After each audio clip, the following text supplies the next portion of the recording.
Alright guys, काफी इंतजार के बाद में फाइनली मार्वल की तरफ से एक बेहतरीन सीरीज हम लोगों के सामने आ चुकी है जिसका नाम है अगाथा ऑल अलोंग। और आज इसके डिज्नी प्लस हॉटस्टार पर सिर्फ 2 ही एपिसोड स्ट्रीम करने के लिए मिले थे, एक फर्स्ट एंड सेकंड। तो मैंने सोचा कि चलो हैंड टू हैंड ही इनको एक्सप्लेन करके आप लोगों के लिए बेहतरीन क्वालिटी में लाया जाए। और अगर आप लोग इस चैनल पर नए हैं या पहली बार आए हैं तो आप लोगों की इन्फॉर्मेशन के लिए बता दूं कि इससे पहले मैंने कंप्लीट मार्वल की सभी मूवी और एंटायर जितने भी सीजन आए थे जैसे कि Loki, Moon Knight, She Hulk, Falcon and the Winter Soldier, तो उन सभी को भी मैंने ईच एंड एवरी एपिसोड के साथ में step by step already explain करके चैनल पर डाल दिया है। और अगर आप फर्स्ट टाइम इस सीरीज को वॉच कर रहे हैं तो मेरी आपसे छोटी सी रिक्वेस्ट है कि इससे पहले एक बार वांडा विजन की एक्सप्लेनेशन को जरूर देख लीजिएगा ताकि 3-4 छोटे छोटे पॉइंट्स आपको क्लियर हो सके कि वेस्ट व्यू किस जगह का नाम है, अगाथा हार्कनेस कौन है, डार्क होल्ड क्या चीज है और इसी के साथ वो यहाँ पर क्यों कैद हुई है। And now coming back to the main story, तो यहाँ पर हम इस कहानी की मेन लीड कैरेक्टर एग्नेस को देख पाते हैं जो कि अपनी कार में बैठकर पहुंचती है एक मर्डर पॉइंट पर। यहाँ पर ऑलरेडी काफी सारी पुलिस आई हुई होती है, इनमें से एक काला शख्स भी होता है जो कि कहता है कि हेलो नेबर, यहाँ पर क्या कर रही हो? तुम्हें तो एक कत्ल के इल्जाम में ऑलरेडी चीफ ने बाहर निकाल दिया था, सस्पेंड कर दिया था, तो क्या तुम्हारा सस्पेंशन पूरा हो गया? जिस पर एग्नेस बताती है कि हाँ, तुम्हारी इन्फॉर्मेशन के लिए बता दूं कि वो टाइम अब कंप्लीट हो चुका है और चीफ ने ही मुझे इस केस की इन्वेस्टिगेशन के लिए यहाँ पर भेजा है और ये भी बताया है कि इस केस को सिर्फ मैं ही हैंडल कर सकती हूँ। वैसे अभी तक तुम्हें क्या क्या मालूम चला है? जिस पर ये पुलिस वाला बताता है कि एक औरत की लाश मिली है जिसका सर कुचल दिया गया था और सबसे हैरान कर देने वाली बात ये थी कि उसके हाथ पैर काले हैं। अब जैसे ही एग्नेस इस बॉडी को देखती है तो उसे कुछ अनयूजुअल चीजें होने लगती है जैसे कि गर्मी लगना, खुजली होना, और तभी वो इस केस की तहकीकात करने के लिए उस जगह को एक्सप्लोर करने लगती है कि तभी उसे पानी में एक बटन मिलता है। इस बटन को वो अपनी जेब में रख लेती है और अपने कलीग से कहती है कि इसे डेंटल फॉरेंसिक के लिए भिजवाया जाए। एंड देन इस सीजन का या फिर कहें कि इस एपिसोड का एक थीम सॉन्ग आता है जहां पर एक डगर पर चलने की बात होती है और फिर हम देख पाते हैं कि एग्नेस इस केस की और छानबीन करने के लिए एक लाइब्रेरी में पहुंचती है क्योंकि उस बॉडी की जेब में से लाइब्रेरी का एक कार्ड मिला था, यानी कि उसने कोई बुक जरूर रेंट पर ली होगी। लेकिन यहाँ की लाइब्रेरियन डॉटी बताती है कि ऐसे कार्ड्स पहले चला करते थे, आजकल सारा सिस्टम कंप्यूटराइज्ड है, तो मैं तुम्हारी इसमें कोई मदद नहीं कर सकती।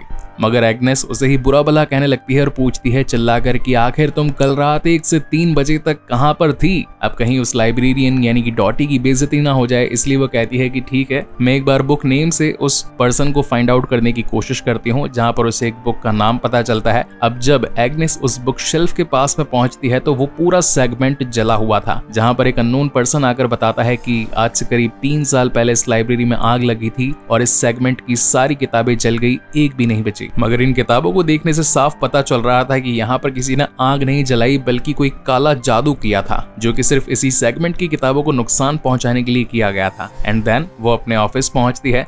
यहाँ पर चीफ उसका स्वागत करता है और बताता है कि क्यों ना एक केस पर ज्यादा अच्छे और तेज दिमाग लगे तो केस को फटाफट से सुलटाया जा सकता है। और यहाँ पर अब तुम्हारा साथ देने के लिए आई है खुद विडाल। अब यहाँ पर विडाल जो कि FBI से थी और इन दोनों ही लेडीज की नहीं बना करती थी। कभी एग्नेस उसके ऊपर कीचड़ उछालने लगती है तो कभी विडाल उसके ऊपर कीचड़ उछालने लगती है, यानी कि एक दूसरे की बुराइयां करते हैं ये। इसी के साथ केस पर भी बातचीत होती है। एग्नेस का बताना था कि बॉडी को घसीटा नहीं गया, इसका मतलब किसी ने उसे उठाकर लाकर रखा है, जबकि विडाल का कहना था कि अगर कोई उठाकर रखेगा भी तो फुटप्रिंट्स तो वहां पर होने ही चाहिए। मगर फॉरेंसिक को वहां पर एक भी फुटप्रिंट नहीं मिला। क्या ये लाश वहां पर जादू से आ गई? और ऊपर से उसके नाखूनों में जो मिट्टी मिली है वो इस वेस्ट व्यू की नहीं बल्कि यूरोप की किसी सिटी की मिट्टी है, यानी कि कत्ल यहाँ नहीं हुआ, किसी और जगह पर हुआ है। एंड देन इस बॉडी को यहाँ पर लाकर किसी ने फेंक दिया है। खैर अब तो दोनों में ही बहस छिड़ चुकी थी कि आखिर कौन इस केस को सुलझाएगा। मगर विडाल यहाँ पर एग्नेस को कुछ अलग ही हिंट देना चाहती थी, कुछ ऐसा बताना चाहती थी जो कि इस केस से रिलेटेड नहीं बल्कि उसकी लाइफ से रिलेटेड था। और अब जैसा कि एग्नेस को वहां पर एक छोटा सा बटन मिला था तो वो एक पॉन शॉप में जाती है और पूछती है कि आखिर तुम इस बटन के बारे में क्या जानते हो, जहां पर वो ज्वेलर बताता है कि ये एक 17वीं शताब्दी का खास बटन है जिसके अंदर गोल्ड और पुरानी आर्टिफैक्ट्स का यूज हुआ है। वैसे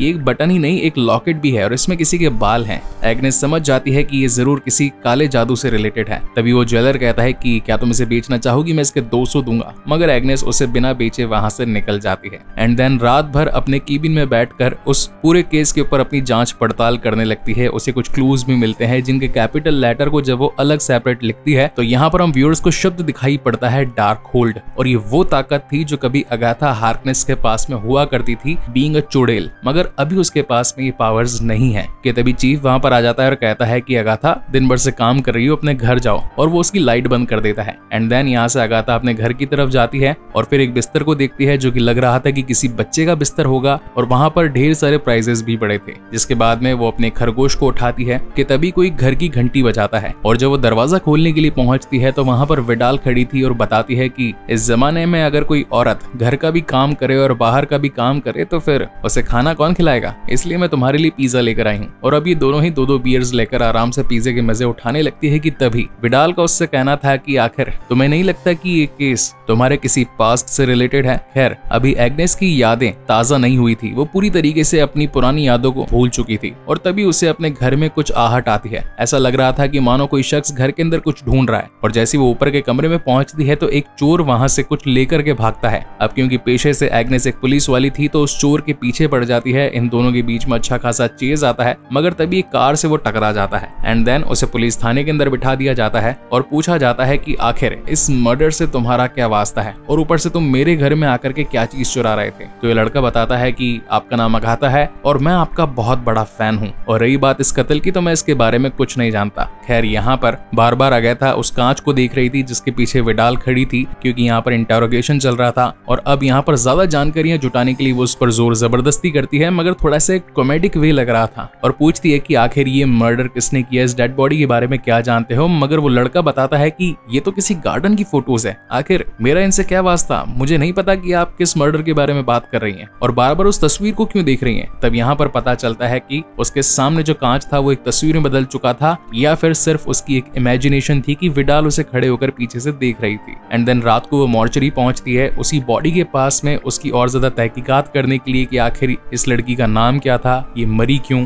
आखिर इस कत्ल के पीछे किसका हाथ हो सकता है। कि तभी अचानक से उसके पैर पर जो लेबल लगा था उसमें उसका असली नाम लिख करके आ जाता है, और इसी के साथ एग्नेस का भी असली नाम यानी कि अगाथा हार्कनेस लिख करके आ जाता है। और तभी उसको उसकी पावर्स याद दिलाने के लिए वहां पर विडाल पहुंच जाती है और कहती है कि अब और अपने आप से कितना झूठ बोलोगी, अपने आप के असली रूप में क्यों नहीं आ जाती। देन वो कपड़े चेंज करने लगती है और हमें दिखाई पड़ता है वही ब्लैक एंड व्हाइट वाला सिटकॉम डिजाइन जो कि हमने वांडा विजन में देखा था। मगर अचानक से उसकी आंख खुलती है और वो खुद को अपने घर के अंदर पाती है। इस वक्त उसने एक भी कपड़ा नहीं पहना था और वो नंगे ही घर के बाहर निकल जाती है, जहां पर उसे उसका नेबर मिलता है। वो कहता है कि आखिर तुम ऐसे क्यों घूम रही हो और यहाँ पर क्या कर रही हो, जिस पर एग्नेस पूछती है कि आखिर मैं यहाँ पर कितने टाइम से हूँ। तो बंदा बताता है कि तुम्हें यहाँ पर रहते करीब 3 साल हो चुके हैं। इस बात को सुन करके वो बहुत ज्यादा पैनिक हो जाती है। खैर इस वक्त इस प्लेस पर हम उस ज्वेलर, चीफ, डॉटी यानी कि लाइब्रेरियन, उन सभी को भी देखते हैं जो कि एक ही प्लेस पर मौजूद थे। ये काफी वियर्ड थिंग थी, मगर जैसा कि वो अपने असली रूप में आ चुकी थी तो अपना बदला लेने के लिए वो सबसे पहले तो घर में पहुंचती है, जहां पर उसे अगेन अपना खरगोश मिलता है। वो उसे उठाती है, कुछ खिलाती है, मगर दरवाजे के पीछे से किसी के बंदी होने की आवाज आती है, यानी कि किसी के हाथ पैर बांध करके बिठा रखा होगा। और जैसे ही वो दरवाजा खोलती तो उसे अपने सामने वही लड़का मिलता है जिसे कि एक दिन पहले उसने पुलिस स्टेशन के अंदर अरेस्ट करके रखा हुआ था। अब ये यहाँ पर और कुछ सच जान पाती कि तभी असली वाले रूप में विडाल भी यहाँ पर पहुंच जाती है, जो कि बताती है कि तुम तो वही बदनाम डैन हो जो कि लोगों और दूसरी डायनों की शक्तियां चुराया करती है। कैसा हो कि मैं तुम्हें मार दूं। जिस पर अगाथा बताती है कि ये रूल्स के खिलाफ है, ना तो मैं तुम्हें मार सकती हूँ और ना तुम मुझे मार सकती हो, मगर मुझे मारना और नुकसान पहुंचाना ये तो तुम्हारी शान के खिलाफ होगा, क्योंकि तुम्हारे पास तुम्हारी पावर्स है और मेरे पास में मेरी पावर्स ही नहीं है, तो फिर तो ये मुकाबला बराबरी का होगा ही नहीं। जिस पर विडाल कहती है कि ठीक है, तुम अपनी पावर्स को लेने के लिए डगर पर जा सकती हो। अभी डगर क्या है वो अभी तक क्लियर नहीं बताया गया था। इसी के साथ वो उसे शाम तक का टाइम लिमिट दे करके जाती है कि हालांकि मैं तुम्हें नुकसान नहीं पहुंचा सकती, मगर सैलम 7 तुम्हें जरूर नुकसान पहुंचा सकती है। वो शाम को आएगी तुम्हारा हिसाब किताब करने के लिए। और जाते वक्त वो उसका हाथ भी चाट कर जाती है, क्योंकि एक टाइम पहले जब उसने चाकू से उसका हाथ काट दिया था तो चाट देने की वजह से उसका हाथ फिर से ठीक हो जाता है। और अब बारी थी अगाथा हार्कनेस को अपनी पुरानी शक्तियों को वापस अपने अंदर समाने की। और इसी तगड़े सस्पेंस के साथ में ये शानदार एपिसोड यहीं पर खत्म होता है। इसका नेक्स्ट एपिसोड मैं जल्द ही लेकर आऊंगा, सो तब तक के लिए keep watching and stay safe and thank you so much guys for watching this video. मिलते हैं अगले वीडियो में। Alright guys, welcome back to another video of this channel. अभी हमने सीरीज स्टार्ट करी है अगाथा ऑल अलोंग। इसके first season का फर्स्ट एपिसोड ऑलरेडी बढ़िया 1080p क्लिप्स के साथ में अपलोड कर दिया गया है और आज बारी है सेकंड एपिसोड की। सो now without wasting any time चलिए डायरेक्टली आते हैं इस कहानी की मेन स्टोरी लाइन की तरफ, जिसकी शुरुआत में थोड़ा बहुत फर्स्ट पार्ट का ब्रीफ दिखाया जाता है कि कैसे एग्नेस, जिसे कि उसकी दुश्मन विडाल आकर उसकी शक्तियों के बारे में उसे थोड़ा बहुत बताती है और उसे याद दिलाती है कि पहले तुम एक डायन थी और अब इन दोनों का ही मुकाबला बराबरी का हो। इसलिए निकल पड़ती है अगाथा हार्कनेस अपनी ताकत को वापस पाने के लिए, जिसका एक ही रास्ता था और वो था डायन डगर। एंड देन इस कहानी की शुरुआत में हम देख पाते हैं कि वो निकल करके तैयार हो चुकी होती है अपनी एक टोली बनाने के लिए। अब यहाँ ये छोटा लड़का जो कि अपना नाम उसे बताता भी है, मगर तभी उसके मुंह पर ऐसा लगता है कि जैसे किसी ने जादू कर दिया हो और वो अपना नाम नहीं बता पाता। यहाँ पर एग्नेस का कहना था कि अगर मुझे अपनी शक्तियां पानी है तो डायन डगर पर जाना होगा, जो कि एक बहुत ही कठिन रास्ता है, मगर यहाँ जाने की एक शर्त है कि कोई भी डायन अकेली नहीं जा सकती, उसे अपनी एक टोली ले जानी होती है और टोली में ऑलमोस्ट 4 से 5 डायनों का होना जरूरी है। मगर अच्छी बात यह है कि हर किसी के डायन के 3 किलोमीटर के आसपास के रेडियस में उसे वो वाले दोस्त मिल ही जाते हैं जिससे कि एक टोली बनाई जा सके। तो ये लड़का, जिसका मैंने IMDb पर नाम चेक किया था तो जॉय आ रहा था, तो फिलहाल के लिए हम इसे जॉय से ही रिप्रेजेंट करेंगे। जॉय कहता है कि मैंने आपके बारे में बहुत पढ़ा है, बहुत सुना है, आप बहुत ही ज्यादा बदनाम डायन थी और दूसरी चुड़ैलों की शक्तियां खींचकर अपने अंदर बसा लिया करती थी, मगर वांडा विजन यानी कि स्कारलेट विच के आ जाने के बाद में आपकी सारी ताकतें चली गई, आप यहाँ पर कैद हो गई।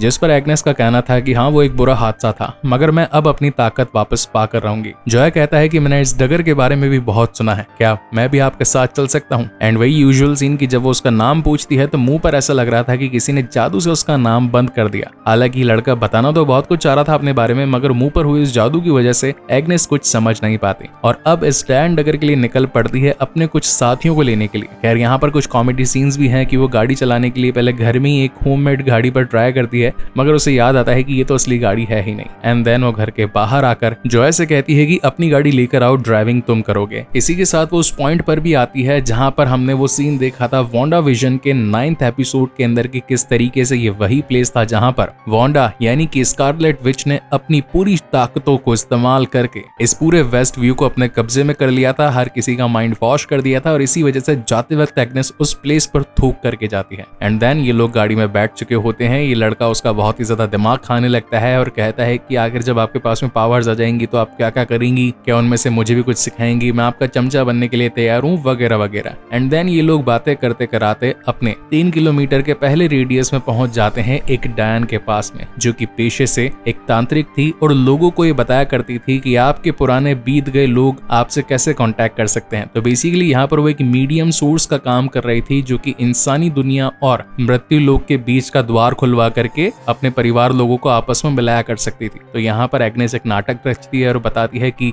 मेरे पति जो कि बहुत ज्यादा अमीर थे, कुछ टाइम पहले मारे गए, हमें उनकी बहुत याद आती है, मगर मैं जानना चाहती हूँ कि आखिर मरने से पहले उन्होंने अपना ढेर सारा सोना कहाँ पर दबा दिया। तो अभी तांत्रिक, जो कि फेक होती है पेशे से, तो वो बता देती है कि गोल्फ खेला करते थे, वो बहुत अमीर आदमी थे और गोल्फ के बेग के नीचे वाली जमीन को खोदोगे तो तुम्हें ढेर सारे सोने के सिक्के मिलेंगे। मगर इसी के साथ उसे अब असली वाले विजन्स आने लगते हैं और वो एग्नेस को बताती है कि तुम डगर पर जाना चाहते हो, तुम्हारे साथ अभी तक बहुत कुछ बुरा हुआ है और अब तुम्हें बदला लेने के लिए उस टोली का इंतजार है जो कि तुम्हें उस डगर पर चलने की हेल्प करेगी। और अचानक से ही वो एक लिस्ट के अंदर 4 नाम लिख करके उसे दे देती है और जब होश में आती है तो कहती है कि यहाँ पर क्या हुआ था, जिस पर एग्नेस बताती है कि जो लिस्ट तुमने मुझे बना कर दी है, जो कि वो टोली है जो कि डगर पर चलेगी, उसके अंदर तुम्हारा भी नाम है। इस बात को सुनकर के लीलिया, जो कि वो तांत्रिक थी, वो बहुत ज्यादा हैरान परेशान हो जाती है और कहती है कि आखिर मैं तुम्हारे साथ क्यों चलूं। जिस पर एग्नेस का कहना था कि वैसे भी तुम्हारा धंधा ठप हो चुका है, तुम पहले कितनी अच्छी जादूगर हुआ करती थी, तुम्हारे पास ताकत थी दूरदृष्टि की, जिससे कि तुम फ्यूचर में होने वाली चीजों को पहले ही प्रिडिक्ट कर लिया करती थी और तुम जैसी पार्टनर इस डगर पर चलने के लिए बेस्ट रहेगी, इसलिए अपनी काबिलियत को समझो और मेरे साथ चलो। एंड देन वो ये कहकर वहां से निकल जाती है। इनफैक्ट वो छोटा लड़का भी एग्नेस का एड्रेस देकर बाहर आता है। अब यहाँ पर हम देख पाते हैं कि एग्नेस की एक नजर एक कौवे पर पड़ती है, मगर इसका राज क्या है वो हमें बाद में मालूम चलेगा। और फिर ये लोग निकलते हैं अपनी टोली की दूसरी कंटेस्टेंट के पास में, जिसका नाम होता है जीन, जो कि इस वक्त ऑर्गेनिक आर्टिफैक्ट्स को बेच रही थी और बता रही थी कि ये जो मोमबत्ती है इसे हम जला भी सकते हैं, खा भी सकते हैं, मतलब कि रूम का एम्बियंस भी बढ़िया होगा और हेल्थ कॉन्शियस भी रहेंगे। आप मेरी ये वाली मोमबत्ती खरीद लीजिए, ये कुछ $200 की है। मतलब कि सस्ती चीजों को बहुत ही महंगा महंगा बता करके लोगों को चूना लगा रही थी कि तभी यहाँ पर एग्नेस आ जाती है और कहती है कि जैन, तुमसे बढ़िया पोशन क्रिएटर मुझे कहाँ मिलेगी। पोशन क्रिएटर आपने हैरी पॉटर में सुना होगा, वो वाली जादूगरनी है जो कि काढ़ा बनाया करती है और जैन उसमें बहुत माहिर थी, मगर कुछ टाइम से उसकी भी शक्तियां गायब हो चुकी थी। वो भी ठीक से कुछ परफेक्ट काढ़े बना नहीं पा रही थी और इस वजह से एक दो नहीं करीब 800 लोगों को स्किन डिजीज हो चुके थे और अब उसके ऊपर ढेर सारे पुलिस केस भी लग चुके थे। वहीं जॉय और एग्नेस उसे अब डगर पर चलने के बारे में कहती है तो जैन बताती है कि वो तो सीधी मौत है, आखिर मैं तुम्हारे साथ क्यों चलूं। जिस पर जॉय का बताना था कि इस टोली के लिए तुम्हारा नाम भी अवेलेबल है, तो फिर तुमसे अच्छा पोशन क्रिएटर हमें कहाँ मिलेगा, हमें तुम्हारी जरूरत है। मगर जैन, जो कि इस बदनाम चुड़ैल अगाथा हार्कनेस के बारे में सब कुछ जानती थी कि ये चुड़ैलों की ताकतें खींच लिया करती है खुद को पावरफुल बनाने के लिए, तो इसलिए वो कह देती है कि मैं तुम्हारे साथ नहीं आऊंगी। मगर बाहर निकलते वक्त एग्नेस का बताना था कि ये हमारी टीम में जरूर शामिल होगी और अब वक्त है हमारी तीसरी कंपेटिटर के पास जाने के लिए। मगर उसके साथ वही पहले जैसा कुछ हादसा होता है, जैसे फर्स्ट टाइम एक कौवा उसे देख रहा था तो इस बार एक चूहा उसे घूर करके देखने लगता है और इससे डर कर मारे वो बाहर चली जाती है। अब जैसा कि वेस्ट व्यू एक बहुत ही छोटा सा गांव टाइप सा एरिया था या फिर कहीं की डेवलप्ड छोटा गांव जहां पर शॉपिंग मॉल्स भी थे, तो अब वो अपने तीसरे कंपेटिटर को लेने के लिए एक रॉकस्टार के पास पहुंची थी जिसका करियर अब बहुत ज्यादा डाउन हो चुका था और एक सिक्योरिटी गार्ड की जॉब कर रही थी। और उसे अपनी टीम में मिलाने के लिए सबसे पहले तो वो धोखा देकर कुछ दुकान का सामान जेब में डालकर जॉय को बाहर निकलवा देती है। तो दुकान का मालिक उस पर गुस्साता है और कहता है कि तुमसे एक छोटा सा काम भी नहीं हो सकता, मैंने मेरे दोस्त के कहने पर तुम्हें यहाँ पर जॉब दी थी, मगर अब यहाँ से निकल जाओ और दोबारा अपनी शक्ल मत दिखाना। अब एग्नेस बाहर आकर उसे कहती है कि आए है कितना बुरा हुआ तुम्हारे साथ, आज ही तुम्हें जॉब से निकाल दिया, मगर देखो कितनी अच्छी बात है, आज ही हम डायन डगर पर जाने वाले हैं, तुम जैसी रक्षक अगर हमें मिल जाए तो फिर हमारा काम और ज्यादा आसान हो जाएगा। अब यहाँ पर ये जो एलिस थी ये एक रक्षक हुआ करती थी पहले, मतलब कि प्रोटेक्शन वाले जादू किया करती थी और उसे पहले से ही मालूम था कि उसकी मदद लेने के लिए यहाँ पर दो लोग जरूर आएंगे, तो वो एग्नेस को मना कर देती है। जिस पर एग्नेस का भी कहना था कि यार इसे तोड़ना बहुत ज्यादा मुश्किल होगा, लेकिन जॉय कहता है कि इसे तोड़ना नहीं जोड़ना टीम में बहुत ज्यादा मुश्किल होगा। तो खैर यहाँ पर कॉमेडी एलिमेंट्स का भी बहुत अच्छे तरीके से ध्यान दिया गया है एंड देन ये लोग कार में बैठ जाते हैं। इसी वक्त यहाँ पर एग्नेस उसके बारे में और ज्यादा जानने की कोशिश करती है कि तुम रहते कहाँ हो, तुम्हारे माता पिता क्या करते हैं, आखिर इस डायन डगर पर क्यों चलना चाहते हो, मुझसे तुम्हारा क्या वास्ता है और ये चीजें तुम्हें इतनी ज्यादा इंटरेस्टिंग क्यों लगती है। इन बिटवीन यहाँ पर ये लड़का यानी कि जॉय सब कुछ बताने की कोशिश भी करता है, मगर आगे बढ़ते वक्त उसकी आवाज इतनी धीरे हो जाती है कि एग्नेस को कुछ समझ ही नहीं आता कि आखिर ये बंदा बड़बड़ा क्या रहा है। वो अपने कानों को चेक करने के लिए कार का म्यूजिक भी इंक्रीज कर देती है, मगर जॉय जो बता रहा था उसे वो बिल्कुल समझ में नहीं आता, लेकिन उसके कान प्रॉपर चल रहे थे। एंड देन ये लोग घर पर आ चुके होते हैं और अब अगाथा तैयार थी अपनी एक नई ड्रेस के साथ में उन गुंडों को मजा चखाने के लिए, मगर तभी घर के बाहर एक भेड़िया उसका इंतजार कर रहा था। तो डर कर मारे वापस से एग्नेस अपने घर के अंदर चली जाती है। और अब जैसा कि शाम को इन सभी का टाइम दिया गया था तो सबसे पहले जैन यहाँ पर पहुंच जाती है। जॉय उसका स्वागत करने के लिए उसे प्रोटीन बार्स देता है एंड देन उसके बाद में वही दूरदृष्टि वाली लिलिया भी पहुंच जाती है क्योंकि उसे भी अपनी पावर्स चाहिए थी। अब जैसा कि यहाँ पर 3 डायने ऑलरेडी मौजूद थी तो इनके बीच में झगड़ा वगैरह होने लगता है कि तभी यहाँ पर रॉकस्टार एलिस भी पहुंच जाती है और अब क्योंकि वो एक रक्षक थी तो इन्हें झगड़ा करने से रोकती है और कहती है कि आगे का प्लान क्या है। खैर हम 4 तो हो चुके हैं मगर एक 5वीं की और जरूरत है, जिस पर एग्नेस बताती है कि मैं यूं गई और यूं आई और बाहर निकलकर वो अपनी पड़ोसन मिसेस हार्ट को भी इस डायन डगर पर चलने के लिए मना लेती है, जो कि इस वक्त अपनी गार्डनिंग कर रही थी और एक आम औरत थी। खैर अब आंटी जी का इस सीरीज में आगे चल करके क्या काम होगा वो तो मुझे भी नहीं पता, मगर इस वक्त वो उनके साथ घर पर नीचे आ जाती है। एग्नेस उसे झूठ बोलकर लाई थी कि आज हम यहाँ पर पार्टी करेंगे, तो ये सभी लोग इस वक्त अपने बेसमेंट में आ चुके होते हैं। एग्नेस का जॉय को कहना था कि ऊपर जाकर सारी खिड़कियां बंद कर दो क्योंकि हवा बहुत तेज चल रही है, मगर जॉय को क्या पता था कि तेज हवा नहीं बल्कि जलजला आने वाला है उसकी लाइफ में। एंड देन ये 5 औरतें मिलकर डायन डगर का गाना गाने लगती है एंड सीरियसली गाना वाज रियली कूल जब मैंने सुना। वैसे इसका जो मेल वर्जन है उसकी आवाज मुझे लग रही थी कहीं ना कहीं विशाल दादलानी की होगी, पर माइट भी मैं गलत भी हो सकता हूँ। तो अगर आप में से किसी को पता है कि मेल वर्जन किसने गाया तो कमेंट सेक्शन में जरूर बताइएगा। वहीं दूसरी तरफ हम जॉय को देख पाते हैं जो कि घर की खिड़कियां दरवाजे बंद करने के लिए ऊपर गया होता है कि तभी हम ढेर सारी काली चुड़ैलों को देख पाते हैं जिनके आने भर से ही शाम और रात बढ़ जाती है, यानी कि हर जगह अंधेरा आ चुका होता है और अब वो धीरे धीरे करके एग्नेस के घर की तरफ आ रही थी जिनको लीड कर रही थी खुद सेलम 7, जिसका जिक्र सुबह सुबह विडाल ने किया था। अब जहाँ एक तरफ नीचे ये 5 चुड़ैले या फिर कहें कि 5 अच्छी चुड़ैले मिल करके अपना जादू दिखाने लगती है और इस डायन डगर का रास्ता खोलने लगती है क्योंकि वो इनके एकजुट होकर गाना गाने से ही खुला करता था। वहीं दूसरी तरफ ये सेलम 7 अपनी पूरी टीम के साथ में एग्नेस को खत्म करने के लिए आ रही थी। तो अब इन बातों में हम व्यूअर्स को पता चलता है कि आज से एक बार और पहले भी अगाथा हार्कनेस ने डार्क होल्ड पाने के लिए इस डायन डगर का इस्तेमाल किया था और वहां से जिंदा लौट करके आई थी। और ये बात कहीं ना कहीं बाकी की चुड़ैलों को पसंद नहीं आई होगी एंड दैट इज वाई वो आज इसे मारने के लिए पहुंच रही थी। खैर यहाँ पर अपना जॉय बहुत ज्यादा कोशिश करता है, घर की हर चीज को बंद करने की ट्राई करता है, मगर इस वक्त तक सेलम 7 घर के अंदर पहुंच चुकी थी। बहुत ही ज्यादा डरावनी लग रही थी, मगर वो तो अब क्योंकि जादूगर नहीं होता या फिर कोई शक्तियां नहीं होती, इसलिए वो बचने के लिए नीचे आ जाता है बेसमेंट में। और इस वक्त तक उन्होंने डायन डगर का दरवाजा भी खोल दिया होता है और अब डर के मारे ये सभी के सभी उसके नीचे चले जाते हैं। मगर जब दरवाजा बंद करने के बाद में अगाथा अपने हाथ को ऊपर टच करती है तो मालूम चलता है कि अब वो दरवाजा गायब हो चुका है।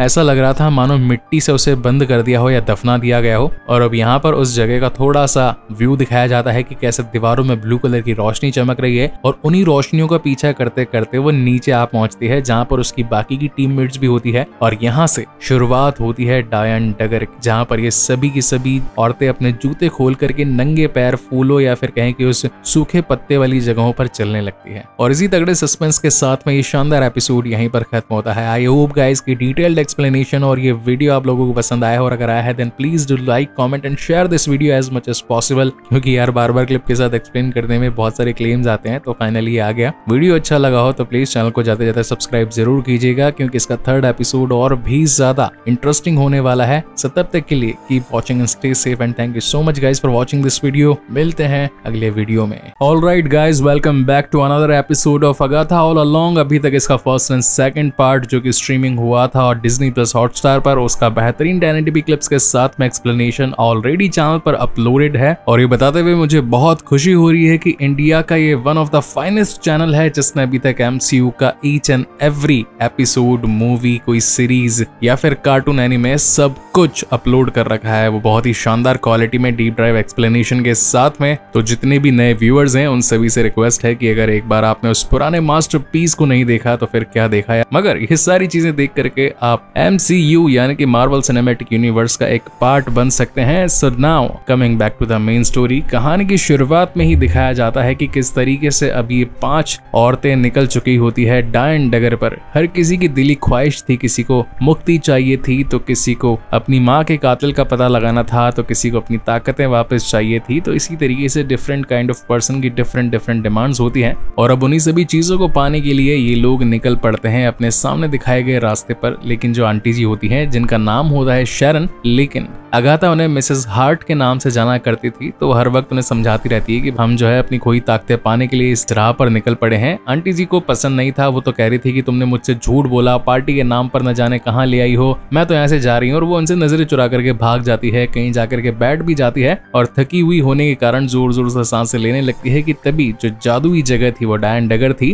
वो उसके बैग को अपने अंदर खींचने लगती है। इनफैक्ट बैग के साथ साथ अब तो मिसेस हार्ट भी उसमें दलदली इलाके के अंदर धंसती जा रही थी। तो वो जोरदार चिल्लाती है कि तभी सभी उनकी आवाज सुनकर उनकी मदद के लिए पहुंचते हैं। यहाँ पर एलिस और अपना पिद्दू लड़का उसकी मदद करने की कोशिश करता है। तो अब ये सब क्या करते हैं, उसका नाम डीन रख देते हैं कि चलो ठीक है, इसे बहुत कुछ पता है, ये रिसर्च करके आया बंदा। तो स्कूल के हेडमास्टर को जैसे कि डीन कहा जाता है, तो इसका भी नाम ये लोग डीन रख देते हैं। तो कैसे तैसे उसकी जान तो बचा लेते हैं कि तभी ये लोग देख पाते हैं कि इनके सामने एक नया ही लेवल खुल चुका है, यानी कि अब एक नेक्स्ट पार्ट इस डायन डगर का इनके सामने आता है। और जो ये गाना भी गा रहे थे इस डायन डगर के लिए, उसमें साफ साफ लिखा हुआ था कि एक साथ मिलकर चलोगे तो जान बची हुई रहेगी और हर किसी की ताकत की आजमाइश होगी। यानी कि जितनी भी चुड़ैल हैं इनके पास में जो भी पर्सनल हुनर है, हर किसी का हुनर एक एक बार आजमाया जाएगा जब तक कि फाइनल परीक्षा नहीं हो जाती। तो अब ये काफी देर से चल ही रहे थे, इसलिए डायरेक्ट उस घर में जाने का डिसाइड करते हैं। बहुत ही प्यारा सुंदर सा घर था और यहाँ पर एंट्री करते के साथ ही इनकी ड्रेसेस चेंज हो जाती है, मानो जैसे कि रॉयल लोग होते हैं वैसे ही इनके कपड़े वगैरह हो जाते हैं। और घर काफी सुंदर था, तो ये सभी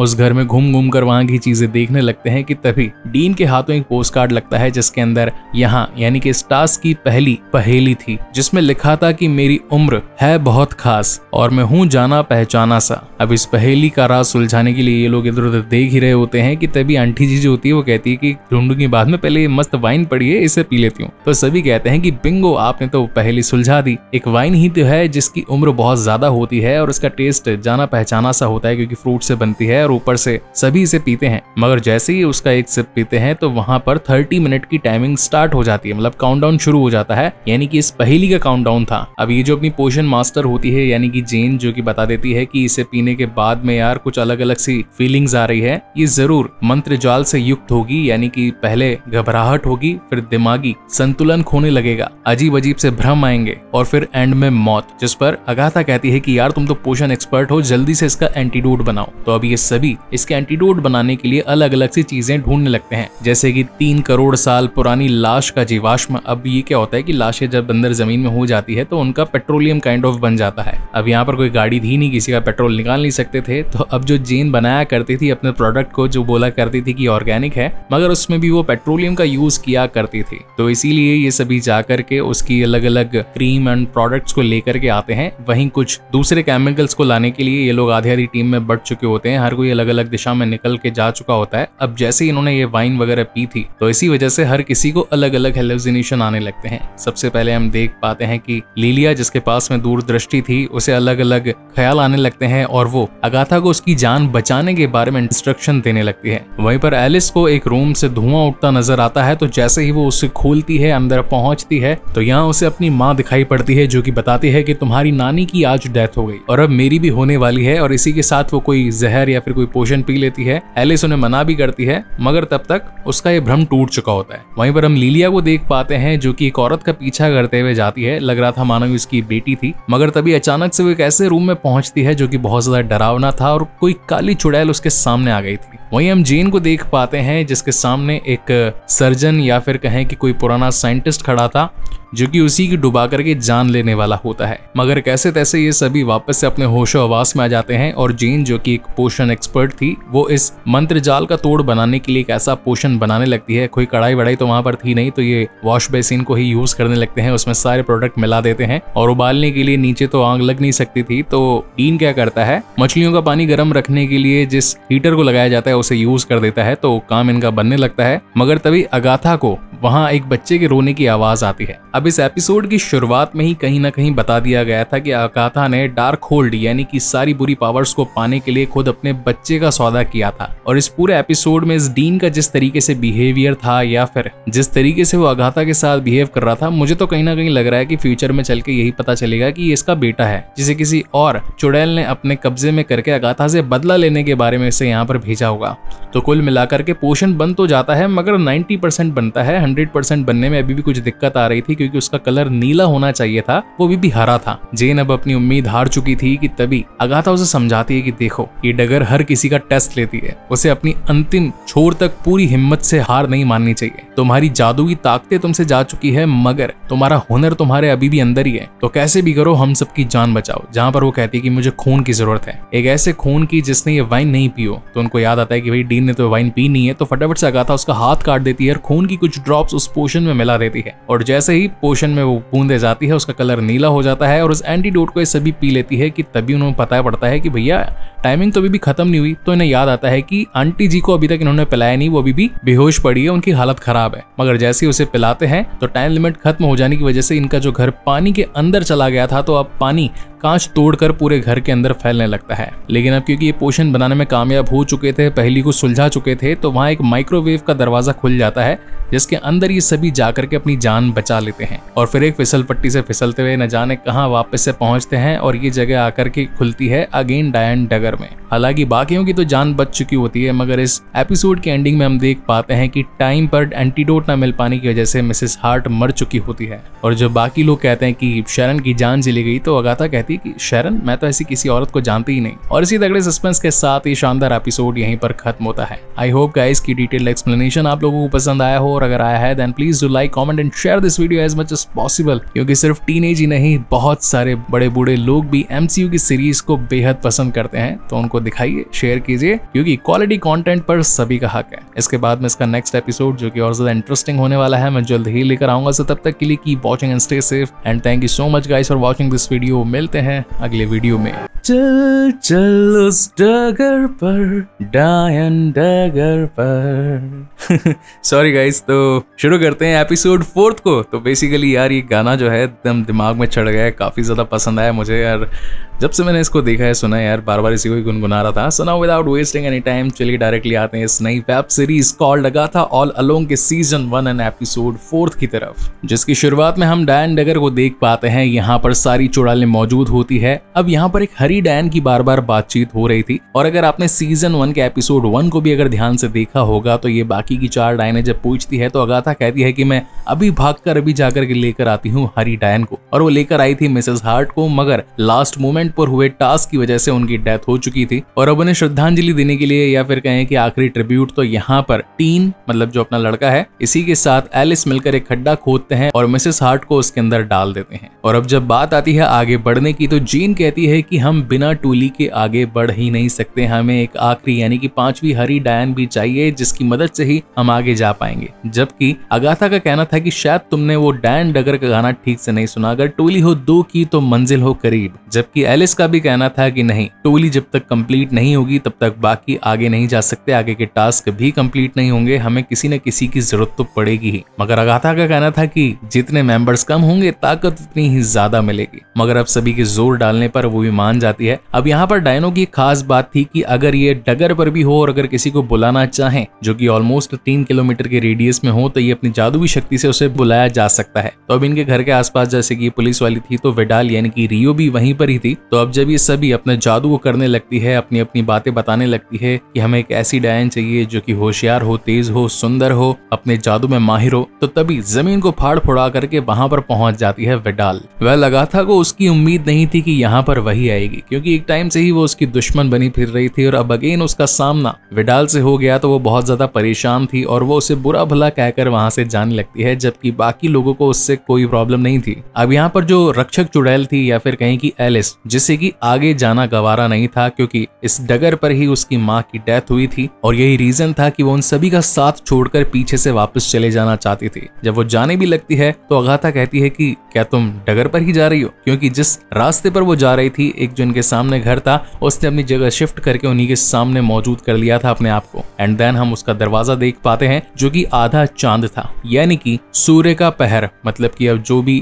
टास्क वगैरह होने वाले हैं वो आग वाले टास्क होंगे। मतलब लास्ट वाले जो टास्क हुए थे उसके अंदर पानी वाला कुछ था और अब यहाँ पर आग से इनका सामना होगा। और जिस तरीके से लास्ट वाले घर में घुसने के बाद में भी इन सभी के ड्रेसेस चेंज हो गए थे, ये अमीर और भी ज्यादा सोफिस्टिकेटेड बन चुके थे, मगर इस वाले घर में घुसते ही इनका ड्रेसअप कुछ रॉक कॉन्सर्ट वाला बन जाता है। हर कोई एक मान लो पॉप स्टार लग रहा था। सभी की ड्रेसेस वगैरह चेंज हो गई थी, माथे पर रिबन वगैरह आ चुका था, आंखों में काजल था और कपड़े एकदम रॉक एंड रोल वाले। मगर अब इन्हें समझ नहीं आ रहा था कि यहाँ पर आखिर कौन से टास्क से इनकी मुलाकात होगी। अब जो जेन होती है वो इधर उधर घर को देखने लगती है, उसे कुछ मास्क वगैरह भी दिखाई पड़ते हैं, मगर उसे ऐसा लग रहा था कि कोई तो है जो कि हमारे ऊपर नजर रखे हुए है। अब ये सभी घर के अंदर घूम घूम कर उस पहेली को सुलझाने की कोशिश करते हैं, क्योंकि लास्ट मोमेंट पर भी ऐसा ही हुआ था। घर में आने के बाद में इन्हें एक पहेली को सुलझाना था कि तभी अगाथा उस घर के अंदर बने रिकॉर्डिंग रूम में पहुंच जाती है और यहाँ पर विडाल से बातचीत करने लगती है।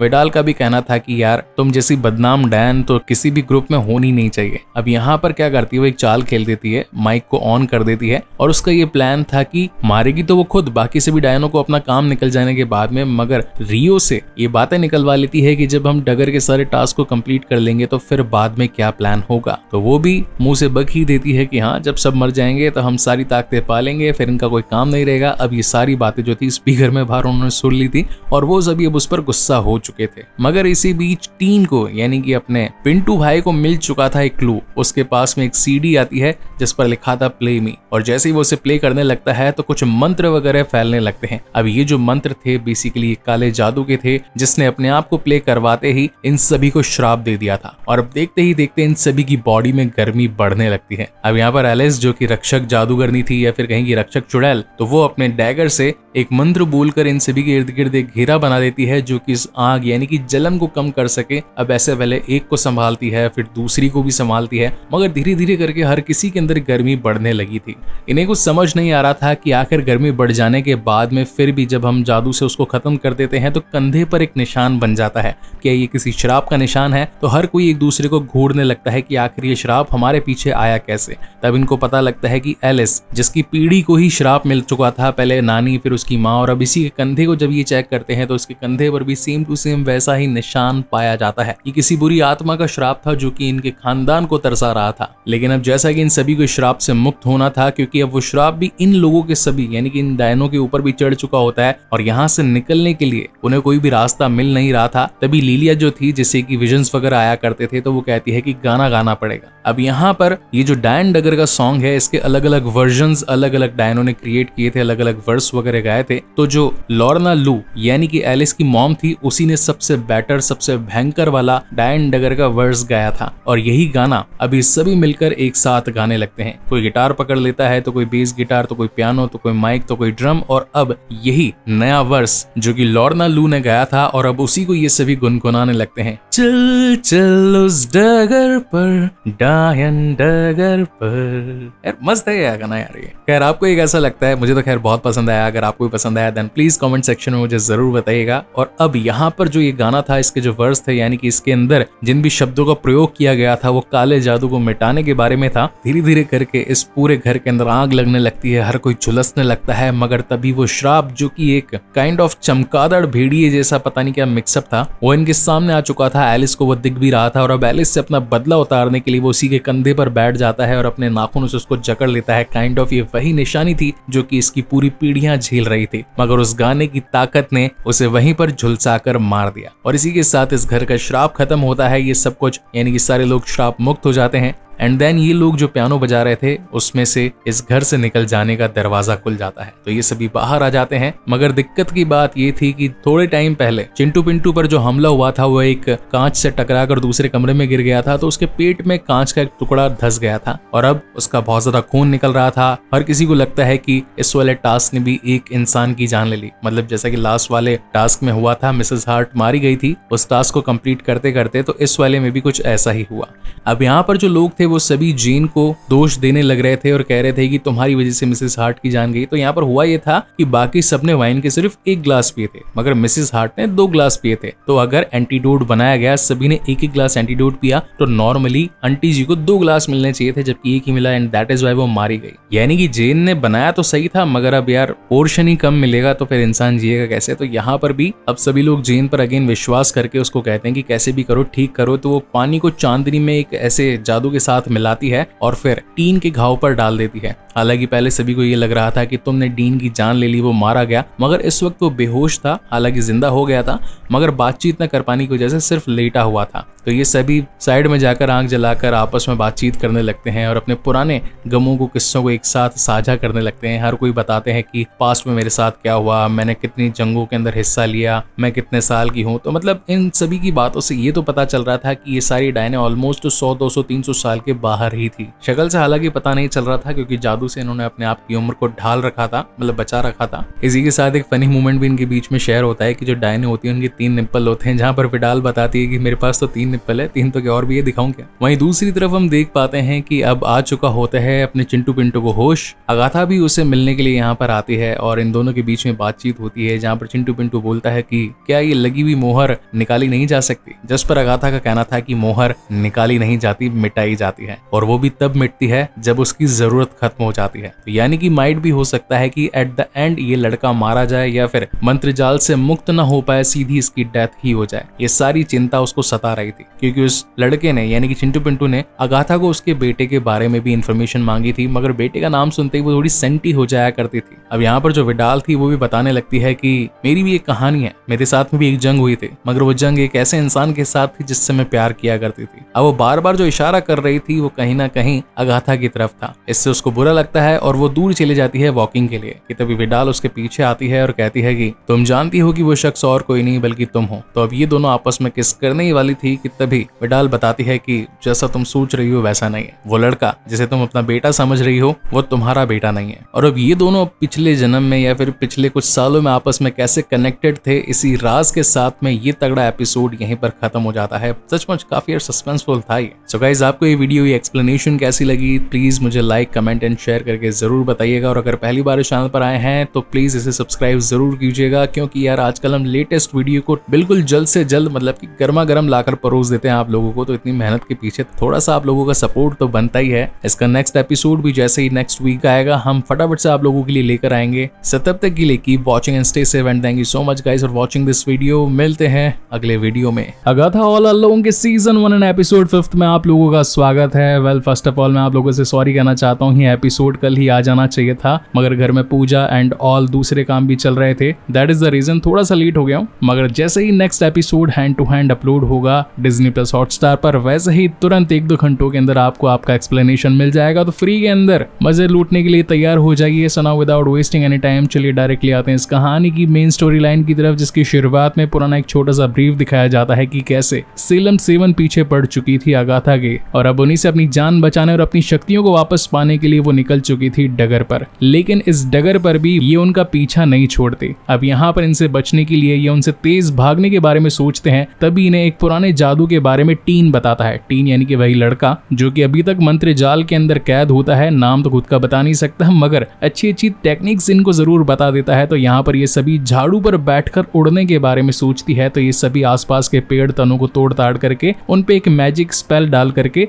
उस तने को ही उड़ने लायक बना देती है। और खास बात ये थी कि जब दो लोग आपस में इन मंत्रों को बोलेंगे तो अपनी छड़ी, मतलब कि कहने का मतलब अपनी झाड़ू दूसरे को दे देंगे और फिर वही उस पर बैठ करके उड़ेगा। अब यहाँ पर टीन के पास में तो कोई जादू वादू था नहीं, तो यहाँ पर एलिस उसकी मदद करती है अपनी झाड़ू से चेंज करवा करके, और दोनों ही झाड़ू में शक्तियां डाल करके ये सभी आपस में उड़ने लगते हैं अब आसमान में। इतने टाइम के बाद में इन चुड़ैलों ने आसमान में इस झाड़ू पर बैठ करके जो उड़ान भरी थी, इनके लिए ये बहुत ही मिसमराइजिंग मोमेंट था, क्योंकि ये ऐसा आज से 100-200 साल या फिर कहें कि 1000 सालों पहले किया करते थे। लेकिन अब क्योंकि ये डायने हैं, इनकी जो एज वगैरह होती है ये नॉर्मल ह्यूमंस की तरह डिसॉल्व नहीं होते, ये बहुत लंबे टाइम तक चलते हैं। और अब यूं ही उड़ते उड़ते ये लोग पहुंच चुके होते हैं अपने इस डगर के तीसरे पड़ाव पर, यानी कि 3rd टास्क में, जहां पर ये लोग आगे बढ़ने ही वाले थे कि तभी सेलम 7 इनका पीछा करते हुए पहुंच जाती है। अब अगर इनके बारे में आप लोगों को थोड़ा सा ब्रीफ बताऊं तो आज से करीब सैकड़ों सालों पहले जब अगाथा ने अपनी पावर्स पाने के लिए अपनी कुछ साथियों को जान से मार दिया था, तो उनकी जो बेटियां हैं वही अपनी माओ के मौत का बदला लेने के लिए अगाथा के पीछे पड़ी है। और ये 7 लड़कियां होती है, दैट इज वाई इनका नाम है सेलम 7। और माइट भी ये सेलम इनका गांव होगा जहां पर ये सभी डायने पाई जाती होंगी। तो खैर ये एक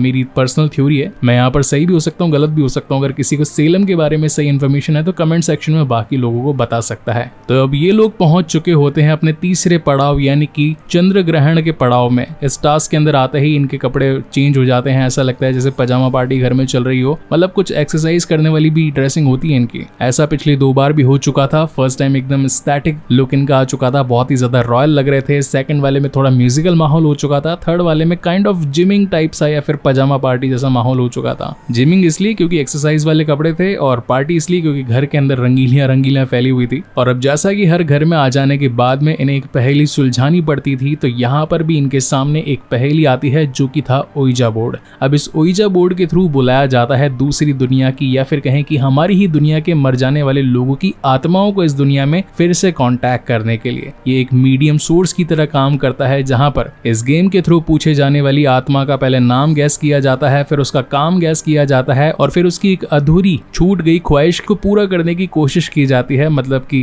काइंड ऑफ उसका अधूरा काम जो रह गया है उसी के लिए ओइजा यूजुअली इस्तेमाल किया जाता है। तो जैसे इनके पास में ओइजा आता है तो यहाँ पर ये लोग अलग अलग क्वेश्चंस करने लगते हैं कि कौन आत्मा है जो कि हमसे बातचीत करना चाहती है। तो पहले तो अगाथा यहाँ पर मिसेस हार्ट यानी कि शैरन बन करके नाटक करने लगती है। सभी को लगता है कि उसके अंदर शैरन की आत्मा है, लगता है कि कोई उसका अधूरा काम छूट गया होगा जिस वजह से वो अगाथा के शरीर में आ चुकी है, मगर वो सिर्फ नाटक कर रही थी। एंड देन ये लोग जब असली वापस से गेम खेलना शुरू करते हैं तो एक आत्मा जो कि आकर के बताती है कि मैं पनिश करना चाहती हूँ अगाथा को। और यहाँ पर हम व्यूअर्स देख पाते हैं कि जो आत्मा इस वक्त आई होती है वो होती है खुद अगाथा की मम्मी, जिसे कि खुद अगाथा ने ही जादुई ताकतें पाने के लिए मार डाला था। और अब वो उसे पजेस करने लगती है, उसकी पूरी बॉडी बदल जाती है, वो टेढ़ी मेढ़ी होकर के चलने लगती है, अपने सामने आए हर शख्स को मारने लगती है। कि तभी एलिस उसे रोकने की कोशिश करती है, मगर इसी बीच हरामखोर अगाथा जब अपनी बॉडी में से उसकी मम्मी जब चली जाती है, वो अपने नॉर्मल फॉर्म में आ जाती है, तो एलिस की ही शक्तियां खींचने लगती है। अब यहाँ पर जो पिछले 4 एपिसोड्स आ चुके हैं इसमें कई बार जिक्र हुआ है कि बदनाम डायन यानी कि अगाथा जो कि अपनी साथियों की ही शक्तियां खींच करके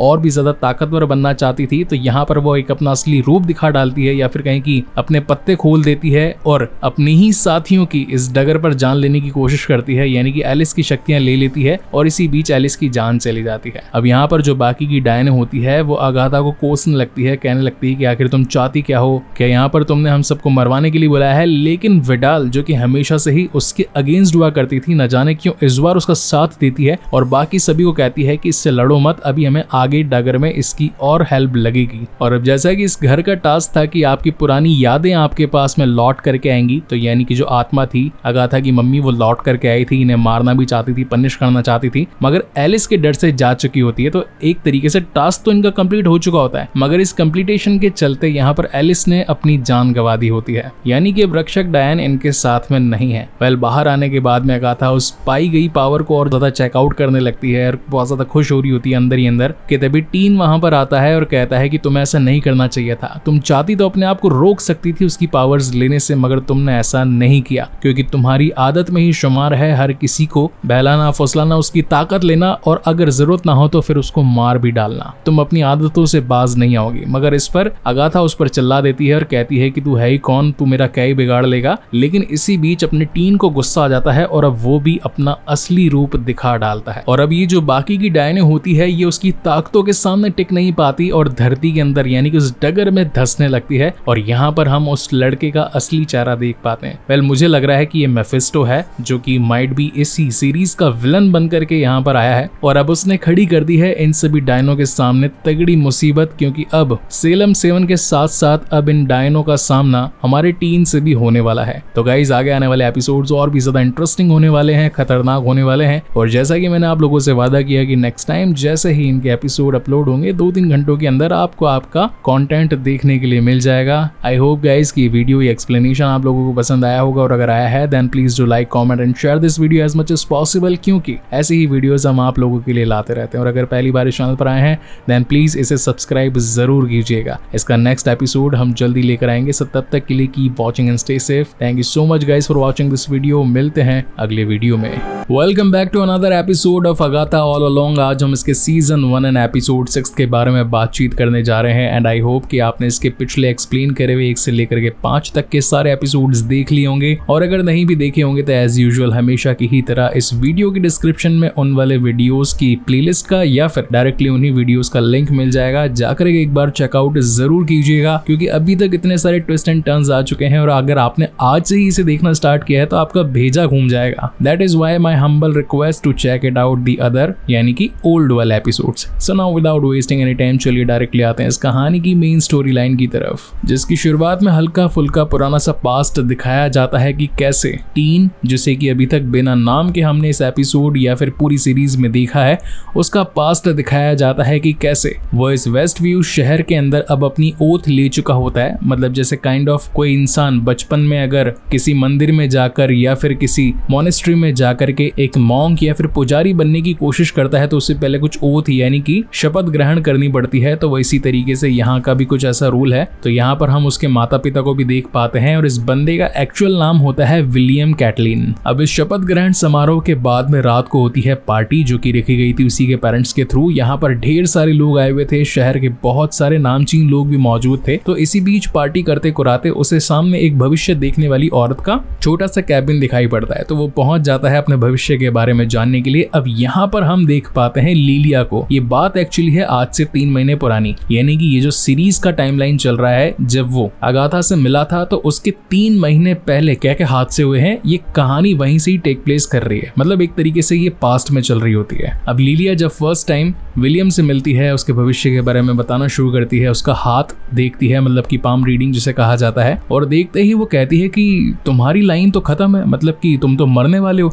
अब बेचारा बच्चा कहीं डर नहीं जाए या फिर उस पर थोड़ा ज्यादा असर ना पड़ जाए किसी और चीज का, तो उसे एक छोटा सा लकड़ी का टुकड़ा दे देती है जिस पर वो एक डिजाइन बना करके देती है। अब ये डिजाइन खास क्यों है वो मैं आपको कहानी के एंड में बताऊंगा। अब यहाँ पर जो अपना विलियम था वो बहुत ज्यादा डर चुका था कि आंटी जी ने क्या बता दिया, तो वो वहां से बाहर निकल जाता है, मगर गलती से अपना कोट वहीं भूल जाता है। तो ये आंटी जी क्या करती है, मतलब लिलिया वही चिन्ह का जो मंत्र जाल या फिर कहें कि एक खास तरीके का काला जादू वो उस लकड़ी के टुकड़े पर करके उसके कोट की जेब में डाल देती है और फिर आकर उसकी मम्मी को दे देती है कि देख लेना ये किसी बच्चे का खो गया, उस तक पहुंचा दो। अब यहाँ पर ये लोग डांस वगैरह कर ही रहे होते हैं कि तभी यहाँ पर पता चलता है कि वेस्ट व्यू में जो अपनी वांडा है उसने जो खुद की तरफ से एक जादुई घेरा बनाया था ताकि वो अपनी एक अलग रियलिटी के अंदर बनाकर वहां पर रह सके खुद के पति विजन के साथ में, अपने दिमाग से क्रिएट किए गए बच्चों के साथ में। तो अब वो वक्त खत्म हो चुका था, मतलब अगाथा की और उसकी झगड़ा वगैरह हो चुका था। था फाइनल फाइट वगैरह, तो उसका घेरा छोटा हो रहा था और पूरे शहर के अंदर इमरजेंसी का अलार्म बज चुका था। तो ये लोग भी अपनी जान बचाने के लिए वहां से निकल ही रहे होते हैं कि तभी उसकी मम्मी का ड्राइविंग करते वक्त थोड़ा सा बैलेंस आउट हो जाता है और इनकी गाड़ी जा टकराती है एक बहुत बड़े पेड़ से। और अब गाड़ी का इतना अच्छा खासा एक्सीडेंट हुआ था तो यहाँ पर माता पिता तो बच जाते हैं, लेकिन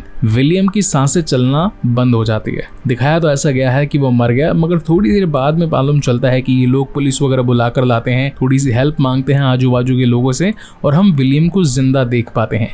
एंड देन उसे हॉस्पिटलाइज्ड किया जाता है। यहाँ पर डॉक्टर उसकी पूरी देख रेख में लग जाते हैं। ऐसा करीब एक हफ्ते तक चलता है। जब उसके जख्म वगैरह भर जाते हैं तो यहाँ पर सबसे खास बात या फिर कहें कि सबसे खास चेंज जो उसके अंदर आया था वो ये था कि अब विलियम पढ़ सकता था लोगों के माइंड्स को। मतलब ये मन ही मन क्या सोच रहे हैं, क्या बातें कर रहे हैं, क्या डिसीजंस ले रहे हैं, ये सारी बातें अब कहीं ना कहीं विलियम को मालूम चलने लग गई थी। अब यहाँ पर जो वो पिछली अपनी 15 साल से पहले की जिंदगी जीता आया था उससे वो कुछ भी याद नहीं थी, मगर अभी उससे एक नया वरदान मिला था। अब यहाँ पर उसके जो माता पिता थे वो ये सोच रहे थे कि छोरे का जो एक्सीडेंट हुआ तो कहीं उसकी माइंड की सारी यादाश्त वगैरह, मतलब जितनी भी उसने पुरानी जिंदगी जी है वो कहीं उसके दिमाग से चली तो नहीं गई, क्या ये हमको पहचान भी पाएगा या नहीं, क्या वो ये भी क्या वो हमें कोई एरा गहरा नत्थु खेरा तो नहीं समझेगा। तो कुल मिलाकर के माँ बाप तो उसके लिए पॉजिटिव हो रहे थे। अब यहाँ पर विलियम या फिर कहें कि खैर नाम नहीं बताऊंगा ना स्पॉइलर हो जाएगा, उसे ये लगने लगता है कि ये जो लोग हैं ये मुझे अपना बेटा समझ करके बहुत ज्यादा पॉजिटिवनेस दिखा रहे हैं, तो मुझे इनकी बात मान लेनी चाहिए। अब पास्ट में क्या था, मतलब कि वो इन्हीं का बेटा था, इन्हीं के घर में रहता था, ऐसा कुछ उसे याद नहीं था, मगर वो इनकी चिंता को समझते हुए इनके साथ घर चला जाता है। माँ बाप मन ही मन सोचने लगते हैं कि अगर वो अपना पुराना कमरा देखेगा तो उसे पास्ट की जो यादें हैं, किस तरीके से वो हमारा बेटा था, हमारे साथ खेलता था, फोटोज हैं उसकी हमारे साथ एल्बम में, तो वो सब कुछ याद कर पाएगा। मगर विलियम ये सब कुछ याद कर ही नहीं पा रहा था।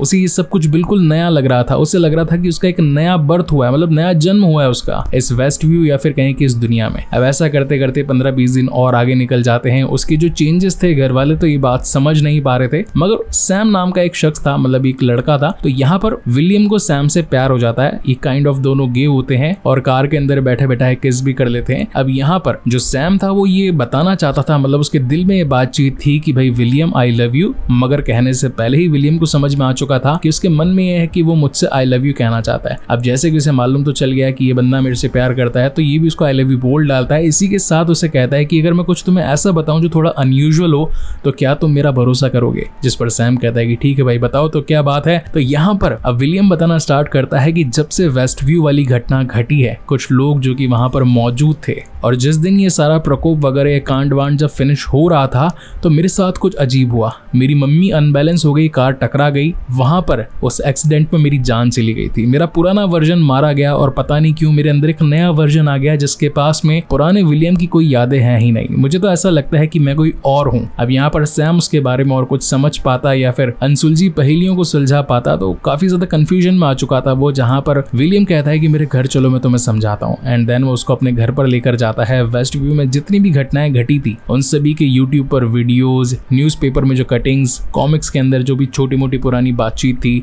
एवेंजर्स से रिलेटेड थोड़े से फैक्ट्स, उन सभी को जुटाने की कोशिश करता है और फिर पीटर नाम के एक शख्स से मिलने के लिए जाता है। ये वो शख्स था जिसे कि वेस्ट व्यू की वो सारी बातें याद थी, मतलब कि उस गोल घेरे के अंदर की सारी बातें याद थी जब वांडा ने अपने जादू से लोगों को, मतलब कि उस लिमिटेड प्लेस वाले लोगों को अपनी कठपुतली बना करके रखा था। तो यहाँ पर ये जो पीटर था ये उसे बताता है कि जब मैं वेस्ट व्यू में था वांडा के जादू ने हम सभी को वहां की कठपुतलियां बना दिया। मतलब हम थे तो जिंदा, मगर ऐसा लग रहा था कि हमारा शो टीवी में चल रहा है और हम खुद ही उसे बैठ करके या फिर कहें कि अपनी आंखों से महसूस कर पा रहे हैं। मतलब चाहते तो हैं बहुत कुछ करना, मगर हमारा पूरा बॉडी कंट्रोल सिर्फ उसी के हाथों में था। अब वो यहाँ से जाने लगता है कि तभी वो मन में सोच रहा था कि कहीं लड़का मुझसे अगाथा के बारे में ना पूछ ले। अब अगाथा वही शख्स थी जिसकी लास्ट में वांडा के साथ में फाइट हुई थी और डार्क होल्ड नष्ट हो गया था या फिर कहीं कि गायब हो चुका था। ये पूरी जो डूम बनाई गई थी, मतलब कि limited space in Westview, वो पूरी तरीके से खत्म हो चुका था। तो फटाक से विलियम उसका मन रीड करके अगाथा के बारे में क्वेश्चनिंग कर लेता है, जहाँ पर वो बताता है कि अगाथा भी एक टाइप की डायन थी। एंड देन घर पर आकर के विलियम अपनी रिसर्च शुरू कर देता है, वेस्ट व्यू के जितने भी लोग थे उनके बारे बारे में, अगाथा कौन है उसके बारे में कई सारा आर्टिकल्स रीड करता है, कई पुरानी सारी वेबसाइट्स पर जाता है। इसी के साथ उसे डगर का सॉन्ग भी मालूम चलता है। और अब जब डायनो के बारे में उसकी रिसर्च बढ़ चुकी होती है तो वो अपनी ताकतों को और भी ज्यादा एनहेंस करने या फिर बढ़ाने के बारे में सोचता है। और यही रीजन था कि वो एक डायन के घर पर जाकर के चोरी करता है, मतलब कि अगाथा के घर पर जाकर के उसका वो बटन चुरा लेता है जो कि 1772 का था। और फिर हमें वही फर्स्ट वाला सिनारियो दिखाया जाता है कि घर में चोरी हुई, उस लड़के को पकड़ने के लिए अगाथा ऊपर गई, ऊपर से लोग नीचे गिरे। अब यहाँ पर सबसे कमाल बात ये थी कि फर्स्ट एपिसोड में हमने देखा था कि चोरी के दौरान ये लोग पहुंचे होते हैं पुलिस स्टेशन के अंदर सारी वार्तालाप करने के लिए, मगर इस बार ये बैठे होते हैं घर के अंदर। और घर में ही वो जो एक पुराना मर्डर हुआ था रोड पर, मतलब जिसकी अनजानी सी लाश पड़ी थी, तो अगाथा उसके बारे में पूछ रही थी कि क्या ये लाश मतलब कि मौत तुमने करी है। जबकि यहाँ पर अपनी रिसर्च के थ्रू विलियम कुछ जादुई शब्द बोलने लगता है और वही चीजें हो जाती है, मतलब कि पेंटिंग जो थी वो अलग दीवार पर दिखाई पड़ती है, जो फोटोज थी वो किसी के गार्डन की फोटोज में शिफ्ट हो जाती है। मतलब कि पूरा जो सिनेरियो हमने एपिसोड 1 में देखा था वही इस एपिसोड 6 में भी दिखाई पड़ता है, मगर इसके विजुअल्स चेंज हो चुके थे। मतलब कि इंटरोगेशन रूम की जगह हम पूरी कॉन्वर्सेशन उसके घर में देख पाते हैं। और अब यहीं से कहानी प्रेजेंट टाइम में आती है, जहां पर हम देख पाते हैं कि इस जादू से, मतलब कि अभी भी जो विलियम ने जादू किया था तो उसको जो पावर्स मिली थी वो मिली थी बेसिकली मिसेस हार्ट और एलिस के मर जाने के बाद में। और यही रीजन था कि वो इनको मिट्टी में घसेड़ने के लिए काबिल बन पाया था। खैर अब यहाँ पर अगाथा तो बाहर आ चुकी थी, जो कि कहती है कि मैं तो पहले ही समझ गई थी क्योंकि तुम बिल्कुल अपनी माँ की तरह एक्टिंग कर रहे थे, तुम्हारे अंदर अपनी माँ का अंश है। और यहाँ पर सबसे बड़ा प्लॉट रिवील होता है कि उसकी माँ और कोई नहीं बल्कि होती है वांडा मैक्सिमॉफ, यानी कि अपनी स्कारलेट विच। और उसके जो 2 बच्चे थे टॉमी मैक्सिमॉफ और बिली मैक्सिमॉफ, तो जब घर यानी कि डूम वगैरह छोटा हो रहा था तो बिली जो कि मन रीड किया कर सकता था या फिर जिसके पास में कॉन्शियसनेस ट्रांसफर करने की पावर थी, तो जिस वक्त विलियम उस पेड़ से टकराया था उसकी वही मौत हो चुकी थी और बिली ने उसके शरीर को अपना शरीर बना लिया था। और अब वो इस डगर पर निकला है ताकि अपने भाई टॉमी को ढूंढ सके, जो कि फास्ट भागने में कैपेबल था। और यही रीजन था कि वो यहाँ पर डगर पर आया था, क्योंकि इस डगर पर डायनो की एक टोली चाहिए होती है, मतलब कि चुड़ैलों की टोली। और अगाथा को पागल बना करके वो यहाँ पर आ तो चुका था, मगर अब अगाथा उसका सारा प्लान वगैरह समझ चुकी होती है एंड अब उसकी मदद करने से मना कर देती है और कहती है कि अगर तुम्हें चलना है तो खुद चले जाओ। और अब यहाँ से विलियम कैटलीन या फिर कहें कि बिली मैक्सिमॉफ निकल पड़ता है इस डायन डगर पर ताकि पावर्स पाकर खुद के भाई टॉमी मैक्सिमॉफ को ढूंढ सके। अब क्या इस सफर को वो अकेला पार कर पाएगा या फिर अगाथा उसकी मदद करेगी इस काम में? इसके लिए तो आगे आने वाले इंटरेस्टिंग एपिसोड्स का इंतजार आपको करना पड़ेगा। वेल मैं भी काफी ज्यादा एक्साइटेड हूँ उन सभी एपिसोड्स के लिए। सो गाइज आपको ये वीडियो कैसा लगा प्लीज मुझे लाइक कमेंट एंड शेयर करके जरूर बताइएगा। और अगर पहली बार इस चैनल पर आए हैं देन प्लीज डू सब्सक्राइब, क्योंकि ऐसी वीडियोस बनाने में सचमुच बहुत मेहनत लगती है। और यार इंस्टाग्राम पर भी फॉलो कर लिया करो, कहता नहीं हो तो करते भी नहीं हो, तो यहाँ पर लिंक दे रहा हूँ, जा करके एटलीस्ट उसको 4000 फॉलोअर्स तक तो पहुंचाओ। चलिए फिर नेक्स्ट वीक जैसे ही फ्रेश एपिसोड आएगा मिलेंगे उसी फ्रेश एपिसोड की एक्सप्लेनेशन के साथ में। तब तक के लिए keep watching and stay safe. Thank you so much guys for watching this video. मिलते हैं अगले वीडियो में। ओके गाइस फिर से एक बार रिकॉर्ड कर रहे हैं, तो लास्ट टाइम माइक को ऑन करना ही भूल गया। ओके तो बात ऐसी है कि कुछ टाइम पहले मैं एक अपने दूसरे माइक्रोफोन से रिकॉर्ड किया कर रहा था और अभी मैंने जस्ट अपना एक नया माइक्रोफोन चेंज किया है। तो please let me know in the comment section कि क्या पुराने वाले वॉइस ओवर वो वाली वॉइस वो ज्यादा बेहतर आ रही थी, उसका वॉइस ओवर ज्यादा सही था, या फिर नए माइक के साथ में रिकॉर्डिंग ज्यादा पसंद आ रही है। खैर इसकी दिक्कत ये है कि ये बार बार ऑन ऑफ करना पड़ता है। तो ऑलरेडी इस एपिसोड की रिकॉर्डिंग कर चुका था आधे घंटे की, और जब एडिटिंग के टाइम पर उसे चेक करने का तो पता चला कि एपिसोड तो गुम हो गया। कोई बात नहीं, आपके लिए फिर से री रिकॉर्ड कर देंगे। तो एपिसोड को शुरू करने से पहले थोड़ी सी एक इस एपिसोड के बारे में डिटेल देना चाहता हूँ। हाँ मैं जानता हूँ कि लेट जरूर हो चुका हूँ, मगर उसके पीछे 2 रीजन थे। पहला रीजन ये था कि ये वाला एपिसोड मुझे कुछ इतना ज्यादा खासा पसंद नहीं आया कंपेयर टू अदर एपिसोड जो कि अभी तक हमने देखे हैं। And the second thing is मैं अपने इस वाले माइक का वेट कर रहा था, जैसे कि आने में पहले तो 2 दिन बता रहा था, मगर आते आते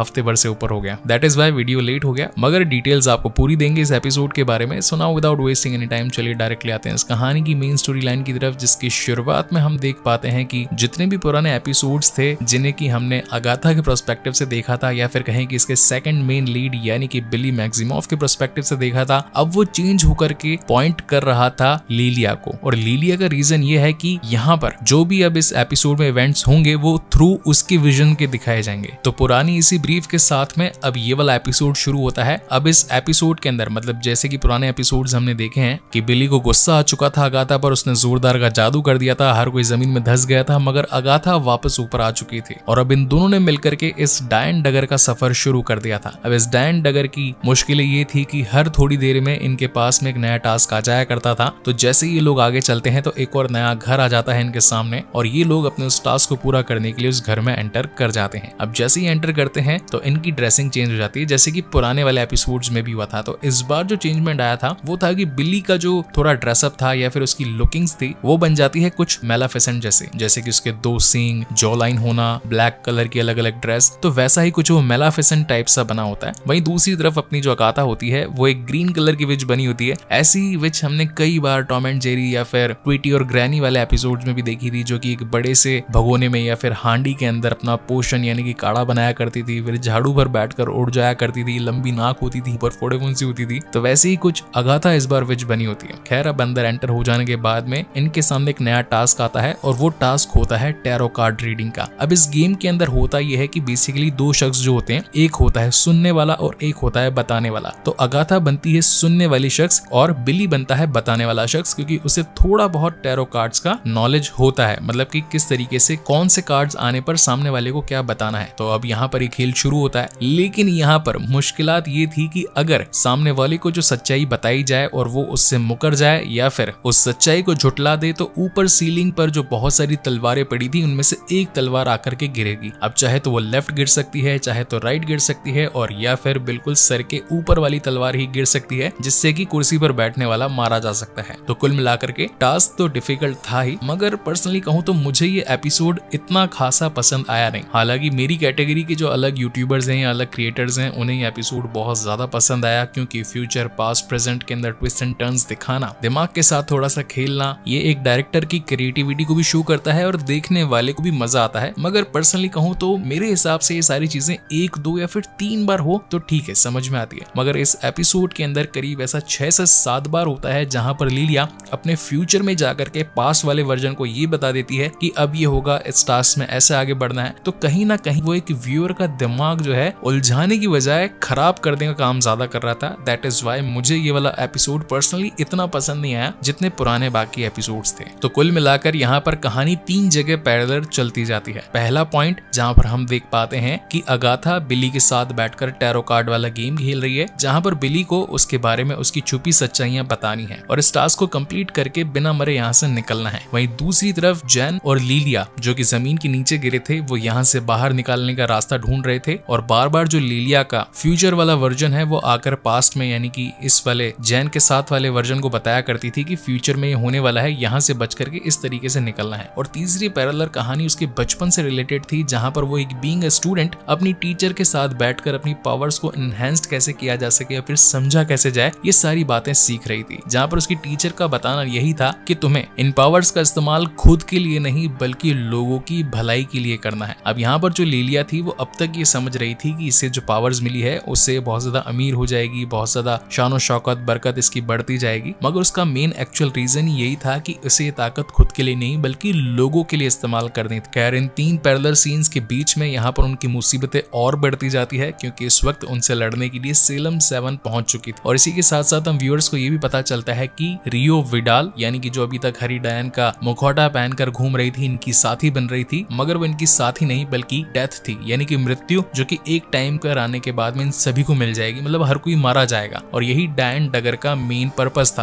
कि यहाँ पर चलने वाली सभी डायनों को एक न एक बार मरना ही पड़ेगा। तो डेथ जो थी हर किसी के पीछे लगी हुई थी, मगर जो लिलिया थी वो बार बार फ्यूचर में जाकर के बचने के सारे रास्ते ढूंढ कर वापस से आ रही थी। दैट इज वाई वो उससे बचती जा रही थी। अब यहाँ पर एक मोमेंट पर होता यह है कि ये जो टैरो कार्ड की रीडिंग यानी कि इस गेम में फंसे होते हैं, दोनों ही सोचते हैं कि काश यहाँ पर लिलिया होती, और उसी मोमेंट पर वहां से लिलिया गुजर रही थी जो कि इनकी मदद करने के लिए यहाँ पर पहुंच चुकी है। अब यहाँ पर वो अपनी ताकतों को यानी कि टैरो कार्ड रीडिंग का इस्तेमाल करके इस गेम में जीतने की कोशिश करती है, जहाँ पर उससे अगाथा के बारे में सारी सच्चाइयां उजागर कर दी। बहुत बार तो ऐसा हो रहा था कि वो सारी सच्चाइयां बता नहीं पा रही थी या फिर अगाथा उसे रोक रही थी। दैट इज वाई तलवारें बिल्कुल इनके सिर तक आ चुकी थी, मगर एट द एंड ये अपनी फुल पोटेंशियल को यूज करके उस गेम को जीत जाती है और यहाँ पर तलवारें इनकी जान छोड़कर वापस से ऊपर चली जाती है। अब अगर आप इस सिनेरियो को थोड़ा ध्यान से देखेंगे तो आपने अगर हैरी पॉटर की फर्स्ट वाली मूवी यानी कि Harry Potter and the philosopher stone या फिर उसे सॉर्सरर स्टोन भी कहते हैं, अगर वो मूवी देखी होगी तो उसमें ये था कि हैरी को पारस पत्थर लेने के लिए 5 अलग अलग टास्क को कंप्लीट करना था। तो वैसे ही कुछ टास्क यहाँ पर इस अगाथा ऑल अलोंग के कंप्लीट थीम बेस्ड सीजन को भी हम देख सकते हैं या समझ सकते हैं कि अपने मेन मोटिव को पाने के लिए अलग अलग टास्क को कंप्लीट करना पड़ रहा है। खैर यहाँ अब तक सेलम 7 की पूरी टीम पहुंच चुकी थी, तो अपनी लिलिया इन दोस्तों को बचाने के लिए फ्यूचर में होने वाली कुछ एक्टिविटीज बता डालती है। जैसे कि अगाथा को कहती है कि अगर मौत तुम्हारे सामने आए तो झुक जाना। वहीं पर जैन को कहती है कि तुम्हें तुम्हारी पावर्स जल्द ही मिल जाएगी, और टीन यानी कि बिली से कहती है कि तुम भी जिस काम के लिए इस डगर पर चले हो वो भी तुम्हें मिल जाएगा। इसी के साथ वो उन्हें यहाँ से बाहर निकालने का रास्ता दे देती है, मगर पीछे रुक जाती है इन सभी काली चुड़ैलों यानी कि सेलम 7 से लड़ने के लिए। अब खास बात ये थी कि ये जो पूरा टावर था इसके अंदर अलग अलग कार्ड्स का जो गेम खेला जा रहा था, तो इसमें एक ऐसा भी कार्ड था जिसके ऊपर टावर ऑफ रिवर्स का कार्ड भी था। तो ये उसे उल्टा कर देती है जिससे कि पूरा का पूरा टावर ही पलट जाता है, और जहाँ एक तरफ तलवारें नीचे आकर के इन्हें घायल कर रही थी, ये खुद ही अब उन तलवारों पर गिर करके मारी जाती है, इंक्लूडिंग लिलिया भी। मगर उसके मरने के बाद में हम ये देख पाते हैं कि बचपन वाली लिलिया अपनी टीचर के पास पहुंच जाती है और कहती है कि मैं समझ गई कि आखिर मेरी इन ताकतों का असली मीनिंग क्या था। और इसी के साथ ये वीडियो यहीं पर खत्म है। आई होप गाइज की डिटेल्ड एक्सप्लेनेशन आप लोगों को पसंद आई हो, और अगर आया है then please do like, comment and share this video as much as possible. और हाँ, कमेंट में मुझे जरूर बताइएगा कि ऑडियो कैसी लग रही है। पुराने वाले ऑडियोज जो थे वो ज्यादा पसंद आ रहे थे या फिर नए वाले माइक के थ्रू जो निकली हुई ऑडियो है, वॉइस ओवर है, वो ज्यादा पसंद आ रही है, ताकि मुझे भी एक रफ आइडिया मिल जाए कि आगे फ्यूचर में मुझे किस वाले माइक के साथ जाना चाहिए, पुराने वाले जिसके साथ मैं 3 साल से रिकॉर्डिंग कर रहा हूँ, और या फिर ये नया वाला। Let me know in the comment section. तो गाइस इसके आगे आने वाले यानी कि 8वां और 9वां एपिसोड्स भी मैं आज ही लेकर आऊंगा। तो तब तक के लिए keep watching and stay safe. Thank you so much guys for watching this video. मिलते हैं अगले वीडियो में। Hi everyone, Hitesh here and today we gonna talk about the latest released web series called Agatha all along, और आज हम इसके season 1 and episode 8 के बारे में बात करने जा रहे हैं, जो कि है इस पूरे सीजन का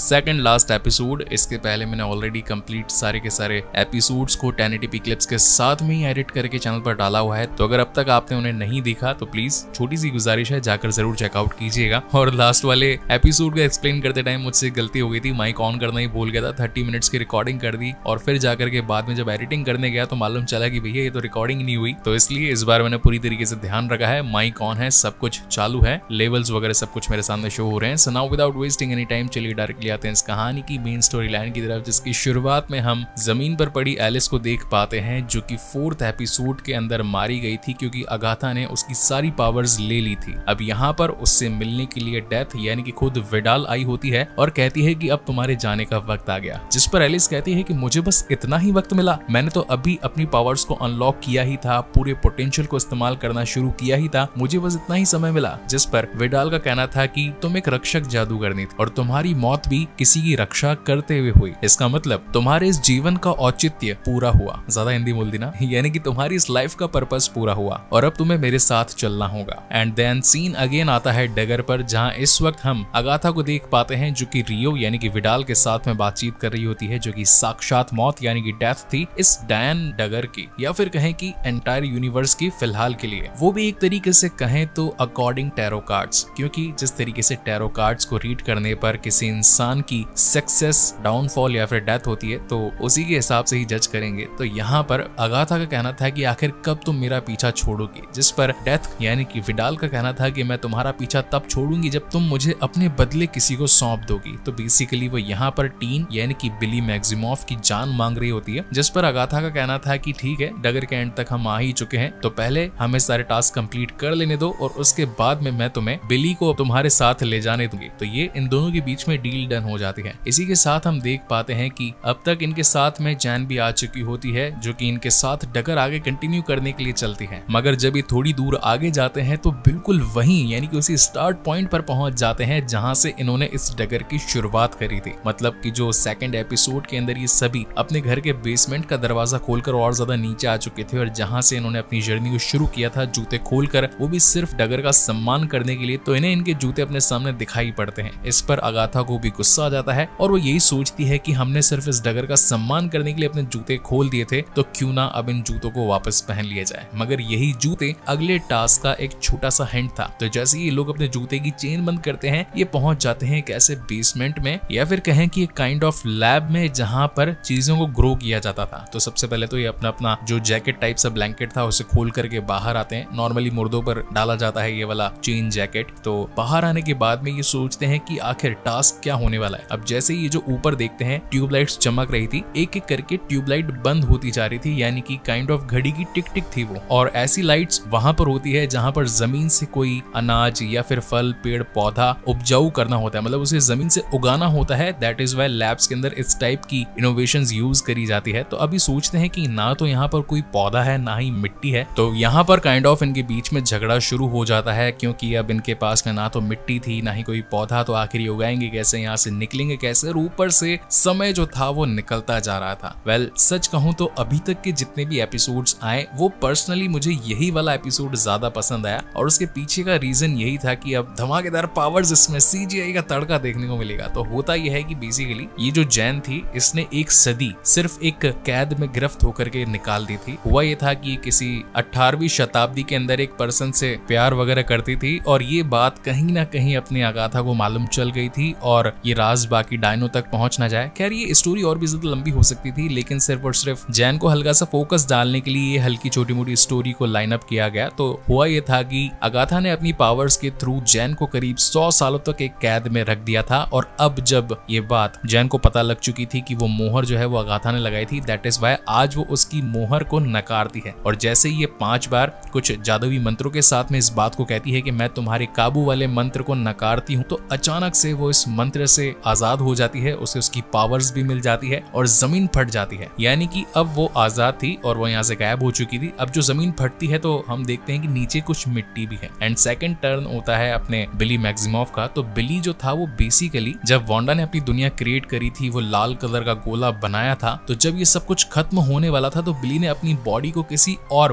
मरने वाले इंसान पर ट्रांसप्लांट कर लिया था। तो ऐसा ही वो अगाथा इस बार भी करती है। बिली को आंखें बंद करके पूरी दुनिया में, मतलब कि हर मिनट 120 लोग मरते हैं, तो उन 120 लोगों पर फोकस करवाती है कि किसकी मौत अभी आने वाले कुछ सेकंड्स में होने वाली है। तो बिली अपना दिमाग वगैरह लगाता है, जहां पर उसे पानी में खेलते हुए कुछ बच्चे नजर आते हैं, जिनमें से एक बस डूबने वाला था, ना ही उसका कोई पेरेंट था ना ही कोई ध्यान रखने वाला। और यही बिली को एक सही इंसान लगता है, मगर अपनी बॉडी को उसमें ट्रांसप्लांट करते वक्त भी वो अगाथा को ये कहता है कि क्या तुम मुझसे करवाना चाहती हो, क्या सचमुच मैं अपनी एक नई जिंदगी के लिए किसी और बच्चे को कुर्बान कर। ये तो सही नहीं है, मगर अगाथा के उस पर जोर डालने पर उसे ऐसा करना ही पड़ता है। और एट द एंड वो भी एक बिजली के कड़क के साथ में वहां से गायब हो जाता है। मतलब एक ऐसा झटका था कि जो अगेन जमीन पर थोड़ा फाड़ करके मिट्टी और उजागर कर चुकी होती है। अब यहाँ पर 1750 से जो अगाथा के पास में एक छोटा सा बटन काइंड ऑफ या फिर लॉकेट काइंड ऑफ हम कह सकते हैं, उसे खोलने पर उसके अंदर अपने यानी कि अगाथा के खुद के बेटे के कुछ बाल मिलते हैं, जिसे वो आखिरी बार याद करती है, क्योंकि अब ये उसका अंत आ चुका था। वो बिल्कुल मरने वाली थी, क्योंकि ये जो टास्क था ये कंप्लीट होने नहीं वाला था। ऑलमोस्ट ये लास्ट ही लाइट थी और ये बिल्कुल बंद होने वाली थी कि तभी उसे बालों के पीछे एक छोटे से पौधे का बीज मिलता है। और जैसे ही वो उस बीज को इस जमीन के अंदर डालती है और फिर अपने आंसू की एक बूंद डालती है, क्योंकि पौधों को पानी की जरूरत होती है, तो अचानक से वो पौधा उगने लगता है, बड़ा हो जाता है और इस टास्क को वो कंप्लीट कर जाती है। और फाइनली ये जो डगर का लास्ट इवेंट था या फिर कहें कि लास्ट एग्जाम, उसे पार कर लेने के बाद में वो अपनी पुरानी जगह या फिर कहें कि घर के वही बेसमेंट से बाहर निकलकर रियलिटी यानी कि वेस्ट व्यू में पहुंच चुकी होती है। मगर यहाँ उसका इंतजार करती है विडाल, और वो कहती है कि तुमने मेरे साथ गद्दारी करी। इस डगर की एंड में तुम मुझे उस लड़के को सौंपने वाली थी, मगर तुमने ऐसा नहीं किया, तो अब मैं उस लड़की की जगह तुम्हें लेकर के जाऊंगा। अब यहाँ पर वो उसके ऊपर बहुत सारे वार भी करती है, लेकिन लिलिया ने उससे कहा था कि अगर वो तुम्हें कायर कहे तो नीचे झुक जाना। तो जैसे वो नीचे झुकती है तो पीछे से उसके ऊपर एक जोरदार वार होता है, कांच भी ढेर सारे टूट कर उसके ऊपर लग जाते हैं। तो कुल मिलाकर के वो बहुत ज्यादा घायल हो चुकी होती है, परेशान हो चुकी होती है, और अब तो विडाल उसकी जान लेने ही वाली होती है कि तभी आता है मेरा personal favourite moment of this series, जहां पर अब खुद वांडा का बेटा यानी कि बिली मैक्सिमोफ अपनी कंप्लीट पावर्स के साथ में वहां पर पहुंच जाता है और कहता है कि अगाथा तुमने मेरी जान बचाई, इसलिए मैं अपनी ताकतें तुम्हारे साथ शेयर करना चाहता हूं ताकि तुम मौत को मात दे सको। तो यहाँ पर वो अपनी कुछ पावर्स उसे देने लगता है। इसी के साथ ये भी कहता है कि सारी मत लेना। तो यहाँ पर अगाथा जो है 50-50 डिवाइडेशन के अंदर पावर्स ले लेती है, और अब वो भी इतनी ज्यादा पावरफुल हो चुकी होती है कि डेथ के साथ में डायरेक्ट मुकाबला कर सके। अब इनके बीच में घमासान युद्ध भी आता है, और यही जो चीजें होती है, मतलब कि मार्वल की जो एक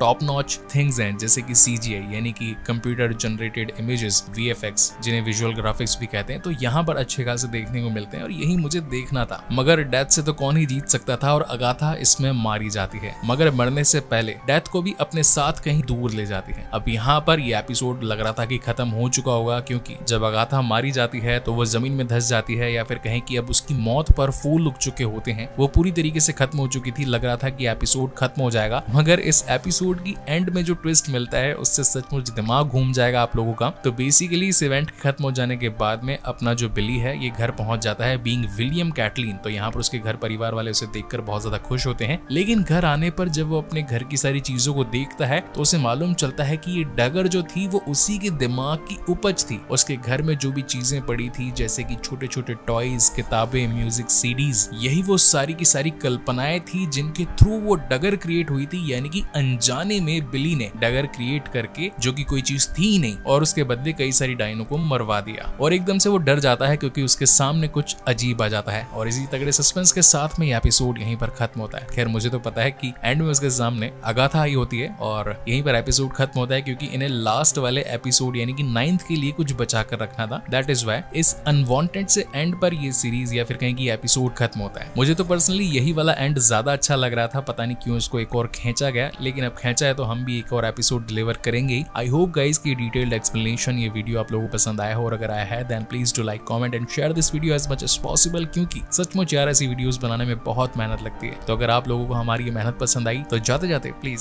सब्सक्राइब जरूर करते जाइएगा। इसका अगला वीडियो भी जल्द ही आएगा, सो तब तक के लिए keep watching and stay safe. Thank you so much guys for watching this video. मिलते हैं अगले वीडियो में।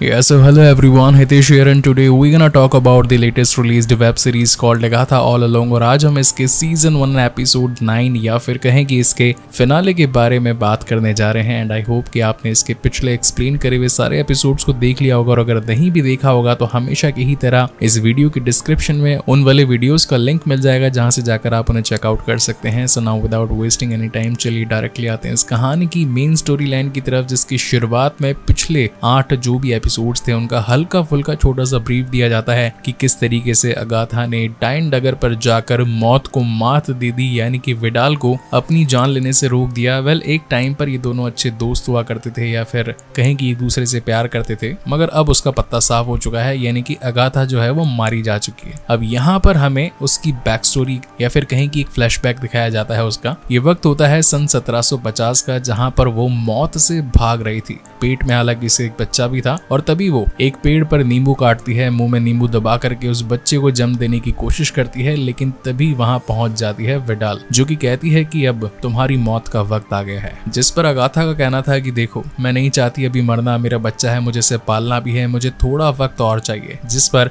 विडाल कहती है कि ठीक है, मैं तुम्हें बख्श तो नहीं सकती या फिर तुम्हारे बच्चे को बख्श तो नहीं सकती, मगर कुछ वक्त जरूर दे सकती हूँ। और ये कहकर वो निकल जाती है और ये बताकर जाती है कि मैं जरूर आऊंगी और तुम्हारे बच्चे को अपने साथ ले जाऊंगी। अब 1750 के अंदर जब ये वक्त होता है, थोड़ा 1-2 महीने निकल जाते हैं, तो अगाथा अपने बच्चे को लेकर के गांव में या फिर कहीं की जंगल में आगे बढ़ने लगती है। तो उसे डायनो की एक और टोली दिखाई पड़ती है जो कि खाना वगैरह पका रही थी। उन्होंने एक रक्षक घेरा भी बना रखा था, जैसे हैरी पॉटर की मूवीज के अंदर हमने देखा है ना कि किस तरीके से लास्ट में वोल्डेमॉर्ट से बचने के लिए ये सभी जादूगर मिलकर एक घेरा बना लेते हैं। तो यहाँ पर एक घेरा था जहाँ पर ये अपने आप को रहकर बचा रही थी, लेकिन एक बच्चे को देख करके इनकी भी अंदर की जो ममता होती है वो जाग जाती है और वो अगाथा की मदद करने के लिए तैयार होती है। अब यहाँ पर इन्हें मारते हुए तो नहीं दिखाया गया, सिर्फ एक रोशनी चमकती है जिस पर हम व्यूअर्स को ये पता चलता है कि अगाथा ने यहाँ पर मौजूद हुई सारी डायनो को जान से मार दिया है। अब क्यों मारा है उसका रीजन मैं आपको आगे बताऊंगा। एंड देन ये जो बच्चा होता है ये करीब 10 साल का हो जाता है। ये लोग जंगल से निकल करके गांव में पहुंच जाते हैं और गांव में ये बच्चा चोरी करता है। अब जो डायने होती है, मतलब काइंड ऑफ हर देश, शहर, गांव, कस्बा, जिला, कहीं ना कहीं पर डायने मिली जाती थी। तो ये बच्चा भी उन्हीं को ही टारगेट किया करता था और जैसे ये औरतें उसके पीछे भागती है तो ये उन्हें सीधा अगाथा के पास ले जाता था और अगाथा उन्हें जान से मार दिया करती थी। अब यही जो चीज होती है, ये रूटीन, मतलब इनका हर दिन का ये बन चुका था कि ये बस डायनो को मारते जा रहे थे और अगाथा उन डायनो की पावर्स अपने आप के अंदर इकट्ठा करती जा रही थी। और एक दिन बच्चे को यूं ही किताब पढ़ते वक्त एक छोटा सा गाना सुनाती है जो कि डायन डगर पर होता है कि चल चल उस डगर को, डायन डगर को। तो ये गाना मुझे पसंद तो था ही, वैसे ये बात आपको फर्स्ट सेकंड एपिसोड से ही मालूम चल गई होगी। तो कुल मिलाकर ये कोई डगर एक्चुअल में थी नहीं, मतलब कि एग्जिस्ट करती नहीं थी, ये सिर्फ एक गाना था। और अब ऐसे ही ये बच्चा मतलब बड़ा होता जाता है, माँ उसे ये गाना समझाते जाती है। कई बार ये बच्चा बोलता भी है कि मुझे भूख लग रही है, खाना खिला दो, मगर अगाथा उसे ये बताती है कि हम डायने हैं, चीजों को एक जगह से दूसरी जगह पर हिला सकती है, जमीन फाड़ सकती है, किसी को जान से मार सकती है, ताकतें खींच सकती है, मगर खाना बनाना आता नहीं है। तो अब इसे फनी वे में लेना चाहिए या फिर क्रीपी वे में, वो मैं आप लोगों पर छोड़ता हूँ, कमेंट सेक्शन खुला हुआ है। तो कहानी पर वापस आते हैं। तो कुल मिलाकर यहाँ जो एक माँ है अपने बेटे के साथ जिस तरीके से जीती है, उसे बड़ा करती है, चीजों को सिखाती है, वही सारी चीजें कुछ दिखाई जाती है। और यहाँ पर जो उसका बच्चा होता है वो एक छोटे से फूल के साथ में भी खेल रहा होता है। मतलब जो लास्ट एपिसोड में हमने इस फूल का बीज देखा था ना, जो कि एक आंसू से बड़ा होकर के फूल बन जाता है, तो वो यही था। इसी के साथ उसकी माँ ने उसके कुछ बाल भी रख लिए थे। अब ऐसे ही एक दिन ये लोग डायनो को मारने के लिए क्लब में जाते हैं। यहाँ पर वो एक गाना गाता है जहाँ पर अगाथा कहती है कि ये बच्चा कितना अच्छा गाना गाता है, इसकी माँ तो जरूर बहुत ही अच्छी सिंगर होगी, हमें इस बच्चे की काबिलियत को समझते हुए इसे कुछ दान कर देना चाहिए। तो बाकी जो चुड़ैले होती है वो भी इसकी बातों में आकर फंस जाती है और बच्चे को कहती है कि तुम छोटे लग रहे हो, भूखे लग रहे हो और मैं तुम्हें खाना खिला दूं। और अब इनकी प्लानिंग यही थी कि उन डायनो को जान से मार दे, मगर कहीं ना कहीं अगाथा के बेटे जिसका नाम होता है निकोलस केज अपना गोस्ट राइटर, वो हीरो भी है, उसका नाम यही निकोलस केज, तो वो मना कर देता है कि नहीं माम, आज छोड़ देते हैं, कल मारेंगे। और ये जंगल में जाकर के सो जाते हैं। अब घर तो इनका कोई होता नहीं है, तो ये जंगल में अपनी दिन रात निकालते हैं। अब इस रात क्या होता है कि जब उसे प्यार करके सुलाती है तो रात को डेथ आ जाती है, यानी कि विडाल, और वो अपने साथ उसके बेटे निकोलस को ले जाती है, क्योंकि 10 साल पहले ही उसने अगाथा को ये इन्फॉर्मेशन दे दी थी कि मैं रुकूंगी नहीं, मगर थोड़ा वक्त जरूर दूंगी। तो आज वो फाइनल डे था। तो अब इस वजह से जब वो नेक्स्ट डे उठती है तो उसे अपना बच्चा नहीं मिलता। मतलब बच्चा तो मिलता है मगर उसके अंदर से उसकी आत्मा जा चुकी थी, यानी कि ओनली डेड बॉडी थी। इस पर अगाथा बहुत ज्यादा गुस्सा होती है, अपने बच्चे को आखिरी श्रद्धांजलि देती है, वही गाना गाने लगती है कि तभी वहां पर एक डायन पहुंच जाती है और कहती है कि तुम डायन डगर का गाना गा रही हो, यानी कि ये वो डगर है जिस पर जाकर के डायन अपनी एक्चुअल पोटेंशियल को पा सकती है। मतलब इसका ये सोचना था, ऐसी कोई जगह थी नहीं। तो यहाँ पर अगाथा को एक प्लान आ जाता है दिमाग में और वो क्या करती है, उसी मूवमेंट से डायनों को जुटाना शुरू करती है। मतलब कि 1750 में, फिर उसके बाद में 1800 में, 1900 में, 1950 में, ऐसे मतलब कई अलग अलग सदियों में वो जाकर डायनों को इकट्ठा करके ये वाला गाना गवाकर उन्हें झूठा दिलासा दिलवा कर कि हाँ, इस गाने को गाकर हर एक डायन अपनी मनचाही इच्छा को पा सकती है, ऐसी मनगढ़ंत कहानियां बनाकर उनकी पावर्स खींचा करती थी। अच्छा, इसका एक रेफरेंस मैं आपको देना चाहता हूँ कि इसका जो सेकंड एपिसोड था उसके अंदर जब ये लोग ठीक से गाना गाते नहीं है, रुक जाते हैं, डगर का दरवाजा खुलता नहीं है, तो एलिस गुस्से में आकर उस पर अपनी ताकत से वार करने वाली होती ही है कि तभी अगाथा उसकी पावर्स खींचने वाली थी, जहां पर एलिस मना कर देती है कि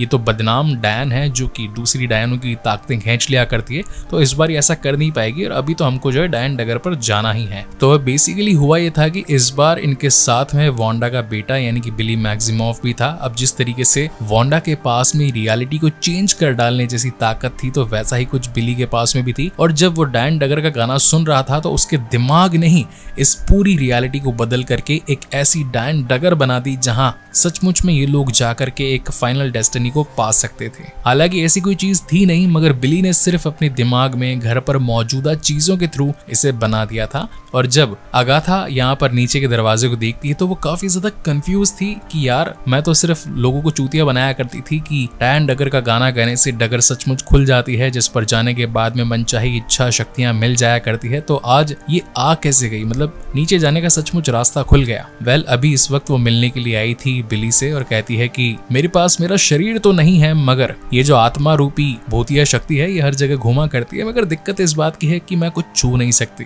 अब बिली जो था वो ऑलरेडी परेशान था, उसे अपने भाई को ढूंढना था यानी कि टॉमी मैक्सिमॉफ को। तो वो क्या करता है, अगाथा के खिलाफ कुछ ऐसे मंत्र जाल बनाने लगता है जिससे कि उसकी आत्मा भी हमेशा हमेशा के लिए चली जाए, मगर वो उसे रोकती है और जो छोटा ताबीज कह लो या फिर बटन कह लो जो कि बिली के हाथ में था, इस बार वो उसे धक्का दे देती है और वो नीचे गिर जाता है। यानी कि कहीं ना कहीं अगाथा का अभी भी कोई छोटा सा अंश जिंदा है। और इस बार ये दोनों मिलकर के डिसाइड करते हैं कि ठीक है, अगाथा जो है वो मदद करेगी बिली की उसके भाई टॉमी को ढूंढने में। वहीं दूसरी तरफ हम देख पाते हैं कि जेन जो कि कार्डो की महारानी थी या फिर कार्डो की टीचर, उसे उसकी पावर्स मिल चुकी थी। दैट इज वाई वो अपनी एक अलग राह पर निकल जाती है। यहाँ सीन अगेन वापस से डगर पर शिफ्ट होता है। यहाँ पर अपना जो बिली मैक्सिमॉफ है वो चाहता था कि इस डगर पर चलने वाली बाकी की 3 डायने जैसे कि मैडम शेरन जिसे कि हरी डायन का दर्जा दिया गया था, एलिस जो कि रक्षक डायन थी, और लीलिया जिसे कि भविष्यवाणियां या फिर प्रोफेसी करनी आती थी। तो दैट इज वाई वो उनका एक नाम बीइंग श्रद्धांजलि एक जमीन पर लिख देता है, या फिर कहें कि उसी के घर के नीचे की जमीन पर लिख डालता है। और ये लोग अब निकल पड़ते हैं अपने एक नए टास्क यानी कि टॉमी मैक्सिमोव को ढूंढने के लिए। और ये कहानी, ये वीडियो, ये एक्सप्लेनेशन यहीं पर खत्म होता है। आई होप गाइस कि ये सीजन, ये अगाथा ऑल अलोंग का थीम बेस्ड एक अलग कहें कि जादुई दुनिया टाइप सा कुछ पसंद आया या नहीं आया। कमेंट सेक्शन खुला है, मुझे बताइएगा जरूर कैसा लगा आपको ये सब कुछ। और अगर पहली बार इस चैनल पर आए हैं then please do like, comment and share this video as much as possible. जाते जाते यार सब्सक्राइब जरूर कीजिएगा, क्योंकि ऐसी वीडियोस बनाने में सचमुच बहुत ज्यादा मेहनत लगती है। और अब नेक्स्ट एपिसोड या फिर नेक्स्ट सीजन आप कौन सी सीरीज का देखना चाहते हैं, let me know in the comment section. मैं जितना जल्दी हो सकेगा वो आप तक पहुंचाने की कोशिश करूंगा। सो तब तक के लिए keep watching and stay safe. Thank you so much guys for watching this video. मिलते हैं अगले वीडियो में।